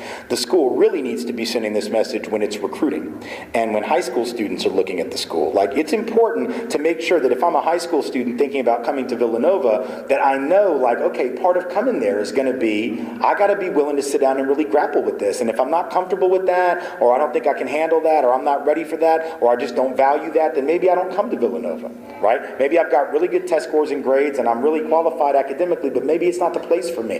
And if we start to do that as a school, make this something that is central to the operation of the institution, over time we grow a cadre of students, we grow a cadre of staff, we grow a cadre of faculty and administrators, all of whom understand that part of the price of the ticket, so to speak, is that we're going to confront these issues. We're not always going to do it easy, but we're going to do it. And I think that that's number one. Number two is that we have to realize that there are two things going on. There's the inter-group conversation, which I'm saying we need to have, but there's also the intra-group conversation that you're describing that people of color are already having, and that's important too. I mean, the reality is, I want everybody to be able to have this conversation with each other, but sometimes in order for us to do that, folks of color have to get clear on their stuff and what they're experiencing before they're going to be willing to sit down and have that conversation with white folks. If I were a person of color, I would feel that way. I would feel like, I'm no way am I going to go put my stuff in the street in front of white folks if they're not going to have to do the same thing. And I know they haven't even thought about it for a week. So I'm not doing it. You know, we're not doing that. So we're going to have some of this is going to be in the family conversation. But there is value in that. Don't ever dismiss the value of it, because what the evidence says is that having that intra-group time, whether that's organizational time or just getting together and just hanging out as people of color, and I know sometimes it makes white folks nervous, they see black and brown folks hanging out, like, what's going on? What's all that about? What are they plotting? Are they talking about us? And I mean, and really they're not. 99 times out of 100, we're not the subject. But the thing is, that's important because it allows people to get a sense of normalcy. All I want to do is have a parallel conversation. I want white folks to have these conversations when we're just around other white folks. See, and we really don't do that, but white folks need to have conversations about allyship. White folks have to have conversations about, what am I going to do to be in solidarity with people of color? I think men should do this. I've seen a lot of this on campus around the country, where men are getting together and forming like men against sexism groups or men against violence against women groups or whatever. These are groups that are made up of men, and the whole point is, as men, to stand up against sexist mistreatment of women. Now, are women willing to, or open to come to those meetings? Yeah, but most women are like, cool, y'all do what you need to do. We're going to check in with you because we want to make sure you're not going off the rails and doing something crazy. But for the most part, we're glad that you are doing this as men. And I think white folks could be doing a similar parallel conversation. My guess is, if white folks start to have that conversation and people of color continue to have the one they're already having, then we can get some of the nonsense out of the way early. And that'll make it easier to come together. We'll be able to have an interracial conversation better once we've had some of the intra. I'm not saying we do one. It's not that it's one after the other. It needs to be concurrent, but sometimes you have to put more focus, at least at first, on the intra-group stuff, but make it clear that the purpose of this, the goal, the mission of that, is to get us to a place where we can sit down and just be honest and deal with all the BS that we got to deal with, without acrimony and without recrimination and fear. So, I mean, there's no formula. There's no formula. You just keep at it, and you keep trying it, and you keep creating opportunities for people, and you know full well that a lot of folks will never engage in that conversation. Okay. But the school needs to be pressured to make that understood, that that's going to be a requirement, that that's going to be part of it. And if you send that message early and often enough, I think over time you will see, or can see at least, some cultural change in the institution. Could I just do a quick check before we do the next question? We have about, I'd say about 5, 6 or so minutes left. Could I just see the hands of people who had wanted to ask questions? Okay. I'll take several more. It's okay. I don't mind. Okay, Dr. Nance, you're Tim, Yeah. our speaker has been with us for the full day, and we want to be mindful that he leaves Villanova with a good impression and on a part. So No, I'm good. if we could be true and go till 9 o'clock, so Okay. we could take maybe 2 more Okay. questions, and we could, That'd be fine. And let me just say, for those, and again, it's my fault that we're not getting to them all because I speak too damn long when I do my answers. But if you have questions that are burning questions that you want to ask me after, please know that I'm perfectly fine with you emailing me and asking me this. Doesn't mean I'll get back to you right away. I will try. But my website is timwise.org. You can go there. There's an email button on there. You can send me a message on Facebook. You can do all kinds. There are ways to reach me, and I'll be happy to try to get back to you on whatever question you have. If we don't get to it right now. Okay. So yeah. All right. Yeah. You need another one? I think you're okay. I don't know. Yeah, I can hear you. Yeah. I'm not that tired. I'm close, but I'm good. Yeah. Well, I want to say thank you for the presentation. Honestly, I felt really moved by it. I think everything you did was critical. Cool. Thank you. Is it on now? Okay. Good. Okay. Yeah. Now it's on. Now that you said how moved you were, and he said he was moved, just in case you didn't hear. Okay. Go ahead. I was moved. I feel charged up after the lecture. Great. My problem is that I graduated from here last May. I traveled for 6 months. Now I'm back home in suburbia New Jersey, where, like you said, it's very easy to forget these problems, these issues, especially in my neighborhood. Yeah. It's predominantly white. And my question is, how do I break through? Like, do you have any practical advice? Because it's not so much that people are mean, like you said. It's more apathy is the biggest problem to me. And Right. how do you get people to care who don't have to care? Especially in a small household level almost. I think what we have to do is, number one, wherever we are, we need to do a little digging around and investigating to find out who are some of the folks in the general community, either directly or close by, who are already working on some of these issues, because I don't know of a single community anywhere where there aren't such people. I mean, they're there, whether it's the handful of people of color who live in an area or even some white allies. It might be church groups and synagogue groups, mosque groups, it might be youth organizations. I mean, there's somebody doing something. So number one is to find out who those people are and figure out, okay, how can I connect to their efforts? How can I be part of their efforts and really help this conversation move forward? Because I guarantee you, they're probably looking for you as much as you'd be looking for them, and they need folks to really be part of that conversation. That's number one. Number two, I think, is that we have to recognize that all the institutions that exist in our community, whether it's the schools our kids attend, if we have kids, whether it's the place where we work, whether it's the neighborhood where we live, that there are going to be opportunities for us to jump into this conversation or to help further this conversation. In the schools, even if our kids don't go to the schools, if we live in a community, we have a stake in the schools and what they're doing and what they're not doing. We have an interest in what's going on in that school system, even if we don't have a kid in it, because we don't have kids yet, or our kids go to a different school somewhere else, or our kids graduated and we're older. So getting into that conversation, going to school board meetings and really raising these issues about, how are we dealing with issues of race and ethnicity in our classroom, both in terms of the curriculum plus what's going on in terms of discipline. Is the discipline handed out fairly? Because we know the studies say it's not. Is the tracking being done in a way that's racially disparate? We know the studies say that it probably is.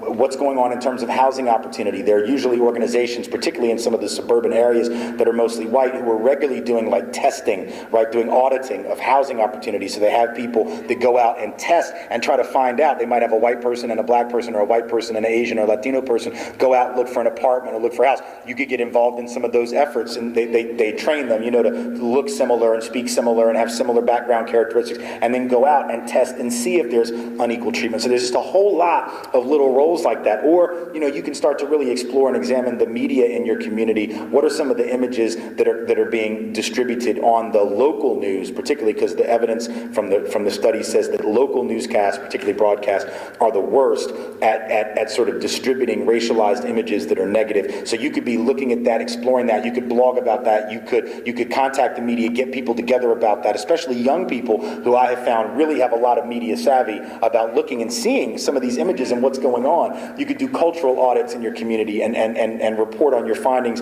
to the press or blog about them. Right now, that's the good thing about blogging. I mean, yeah, people can blog and just have crazy stuff in there, but you also have the opportunity to really share some counter knowledge and some some stuff that people haven't thought of. And when I was teaching at Smith briefly in the School of Social Work, just as an adjunct in the summer of '05, what we had our students do was, I was the white professor, there was a professor of color. We teamed up in all these different sections. There were teams, and we had our students go out in Northampton, Mass, which to white folks is like progressive nirvana, right? It really, white folks think it's like the place, and people of color not so much. Like there are things about it they like, but they're also like, wow, this is really not so cool for the rest of us because it's really white, even though it's progressive. So we had our students go out and look around and explore the cultural, what was there, what wasn't, what products are available in the stores, what products aren't, what do the Hallmark cards have and who do they not have represented, things like that. What magazines can you find and what magazines can you not find? Are there hair care products and things for black women as opposed to just white women? I mean, things that the white folks had never thought about. And sometimes you'd find stuff, but yeah, not in really good supply, or you'd find just all these cultural indicators that would make white folks maybe feel comfortable, but the people of color would go, I don't know about this. So they're just all those different options. But I think finding some like-minded people, whether they're of color, whether they're white allies, maybe in the religious community, maybe in the school community, maybe in some activist organizations, place to start. Yeah. This is the last question for the evening. Okay. Good evening and thank you. I've been working in human rights and around race and racism most of my life, since I was a teen. And what I really haven't heard about tonight was all the institutional racism practiced in this country, whether it be the criminal justice system, where we incarcerate an overwhelming number of men of color, or it's our drug disparity laws, or other areas like this. I heard a report recently that says we've increased hate groups in the last 18 months by 300 from 400 that were counted just a few years ago. So the dialogue, I think, is vital, but what I don't hear us talking about is all the socially acceptable ways we have practiced racism and continue to support in this country with our laws and our practices. Right. I just wanted to... Absolutely. Well, I was hoping that would be what folks knew I was getting at when I talked about the racial profiling and the job discrimination and the housing discrimination stuff. That obviously I meant by that institutional practices, but I could have been clearer on it, I'm sure. There's so much more to it, obviously. I mean, there's the whole criminal justice piece. I talked about only the sort of profiling piece and law enforcement at the top end. The bigger end is, for instance, that, and we really ought to make sure we know this, 1964, which was 4 years before I was born, 2 out of 3 people locked up in this country, jail or prison, local, state, federal, were white. 1/3 were people of color, mostly black, some Latino. By 1994, so 30 years later, and still today, about 2/3 are people of color, 1/3 are white. Now, there are only 2 possible explanations. Number one, around 1965, white folks woke up from a deep criminal slumber and said, we're done, no more crime. We're going to shape up and fly right, as my mama used to say. And then black folks heard the news and said, well, now, hell, if y'all aren't going to do the crime, we'll go do it because somebody's got to do it. That would explain it. Like, white folks got our stuff together, people of color went crazy. Of course, that's not the explanation. The other explanation is the accurate one, which is that the percentage of crime done by whites and people of color didn't really change all that much in that 30-year period. The Latino share went up because the Latino population went up, but not enough to explain that shift, 2 to 1 to 2 to 1. Or 2 to 1 to 1 to 2, as it turned out. What it was a concentration of resources in certain communities and not others. So, according to the data, white folks are about 70% of all the drug users in the country. Non-Hispanic whites, that being the term the census gives us, 70% of all the drug users, which is actually more than our share of the population, which is 67%. So we're actually a little disproportionately likely to use. But we're only about 10% of the people incarcerated in a given year for a drug possession offense. Blacks and Latinos combined are 23 to 25% of the users. They are about 90% of the people locked up in a given year on a drug possession offense. So something's going on, and it isn't about drugs, and it isn't about safety. It's a mechanism of social control. And I will leave it to your imagination, all of you, to figure out why after 1964 the society needed new mechanisms of social control. I think we know the answer. I'm not implying conspiratorial stuff here. This is sociological functionalist theory is what this is. Functionalist theory says that systems stay in place because they work for certain people. And indeed they do. The system works for those at the top, those who have power, so there's no need to change it. When the Rockefeller drug laws first came in, those first few years they were catching a lot of white kids in Greenwich Village who were getting high, and a lot of the parents who had power were like, this isn't what we meant. All right, when we said crack down on drugs, we didn't mean our children who were just smoking a little weed. That's not what we mean. So then they changed the focus of the law. But the law stayed because then it became functional for, or similar laws stayed because they became functional. They worked for people. It's why we keep the SAT, the ACT, the GRE, the MCAT, the LSAT. Every administrator at a college knows that these are not good indicators of ability. They know that. They weren't even crafted to be. These tests were only intended to tell us about the very next year of school.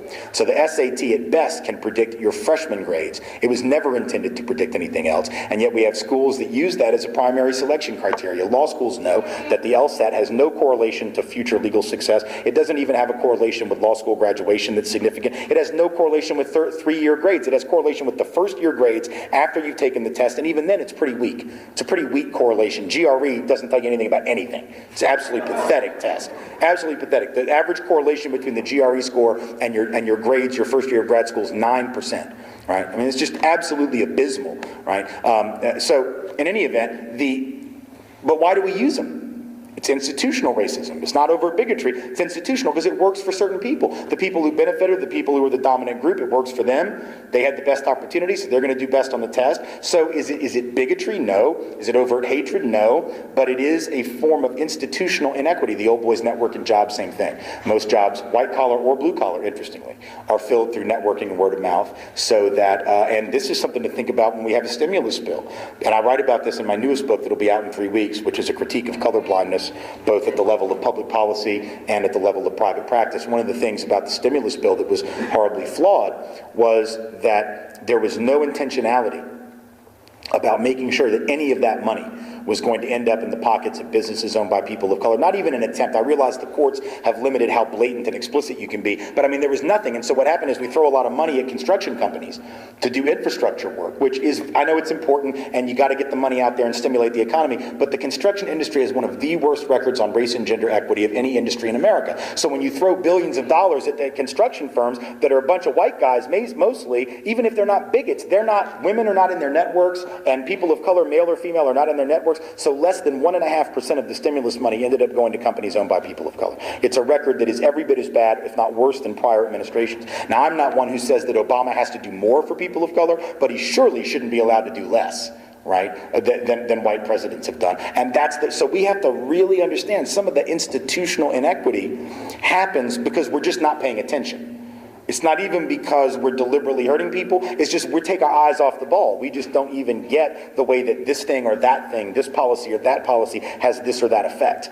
And I think that's why we have to be profoundly color conscious about our institutional space. Teachers have got to be color conscious about how they teach. If I'm a teacher and I don't realize the effect of color and the consequences of color, as Julian Bond says, on the students of color in my class, I'm not going to serve their needs, because I'm going to treat them just like they're white folks, which means I'm treating them like they're not having that challenge. If I treat women and girls the same way I would treat boys and men, I'm ignoring that they're dealing with sexism, right? I have to, like as a parent, I think about that all the time with my kids, because ultimately, what kind of father would I be if I didn't tell my girls, you know, there are men and boys out there who think that you are less than, and they are wrong, and here's how you will prove them wrong. But I gotta tell them. I can't just say, honey, you can be anything you want to be. Because then if I don't prepare them for the obstacles that are down the road in the fog that they don't even know where they're going to run the hell into that wall, and then they're going to be on their butt and they're going to go, wow, why didn't you tell me about this? Maybe if I'd known, I could have figured out a strategy. But you didn't tell me because you were trying to protect me. So it's really about trying to prepare folks for the hurdles that are in their way, and that are institutional and individual, and sometimes both. And generally, we haven't done a very good job of that. So I hope that we can begin to have a conversation and not be afraid of it. And I think that the thing we've done is we're all so sort of wrapped up, all of us to some extent wrapped up in this post-racial narrative, but we just have to realize, look, odds are the president is not going to lead this conversation for reasons of his own. So he may think those reasons are valid. He may think it's too high a risk for him. The research that I've done for this new book suggests to me that he could do a lot more. He could say more than he thinks he can. And in fact, that there may be some benefit to him saying some things. But regardless of what he's going to do, it doesn't matter whether you agree with that or not. He's not going to do it in all likelihood, so we have to do it. We cannot wait for the president or the Congress or any senator or any lawmaker of any kind or any media mogul of any kind, media personality, to actually take this issue up. We have to do it, just like those young people did 50 years ago. They didn't wait. They knew they were doing it with no support. I mean, they had a much more hostile environment to raise those conversations than we have, and they had to exemplify a lot more courage in order to do it, and they did it. So we just have to take that same sort of approach, I think, and recognize that in every one of our institutions, our schools, our healthcare, there's a whole conversation in my new book about healthcare and how we totally have finessed racial inequity in healthcare as an institutional force. We've looked at healthcare as just an issue of affordability and access, when in fact the racial disparities are not mostly about that. The racial disparities, according to the evidence, are mostly about disparate treatment by physicians, which is not deliberate and intentional, not based on bigotry, but based on the fact that doctors have internalized biases just like everybody else, and the cumulative stress of dealing with discrimination, which has an effect on the black and brown body.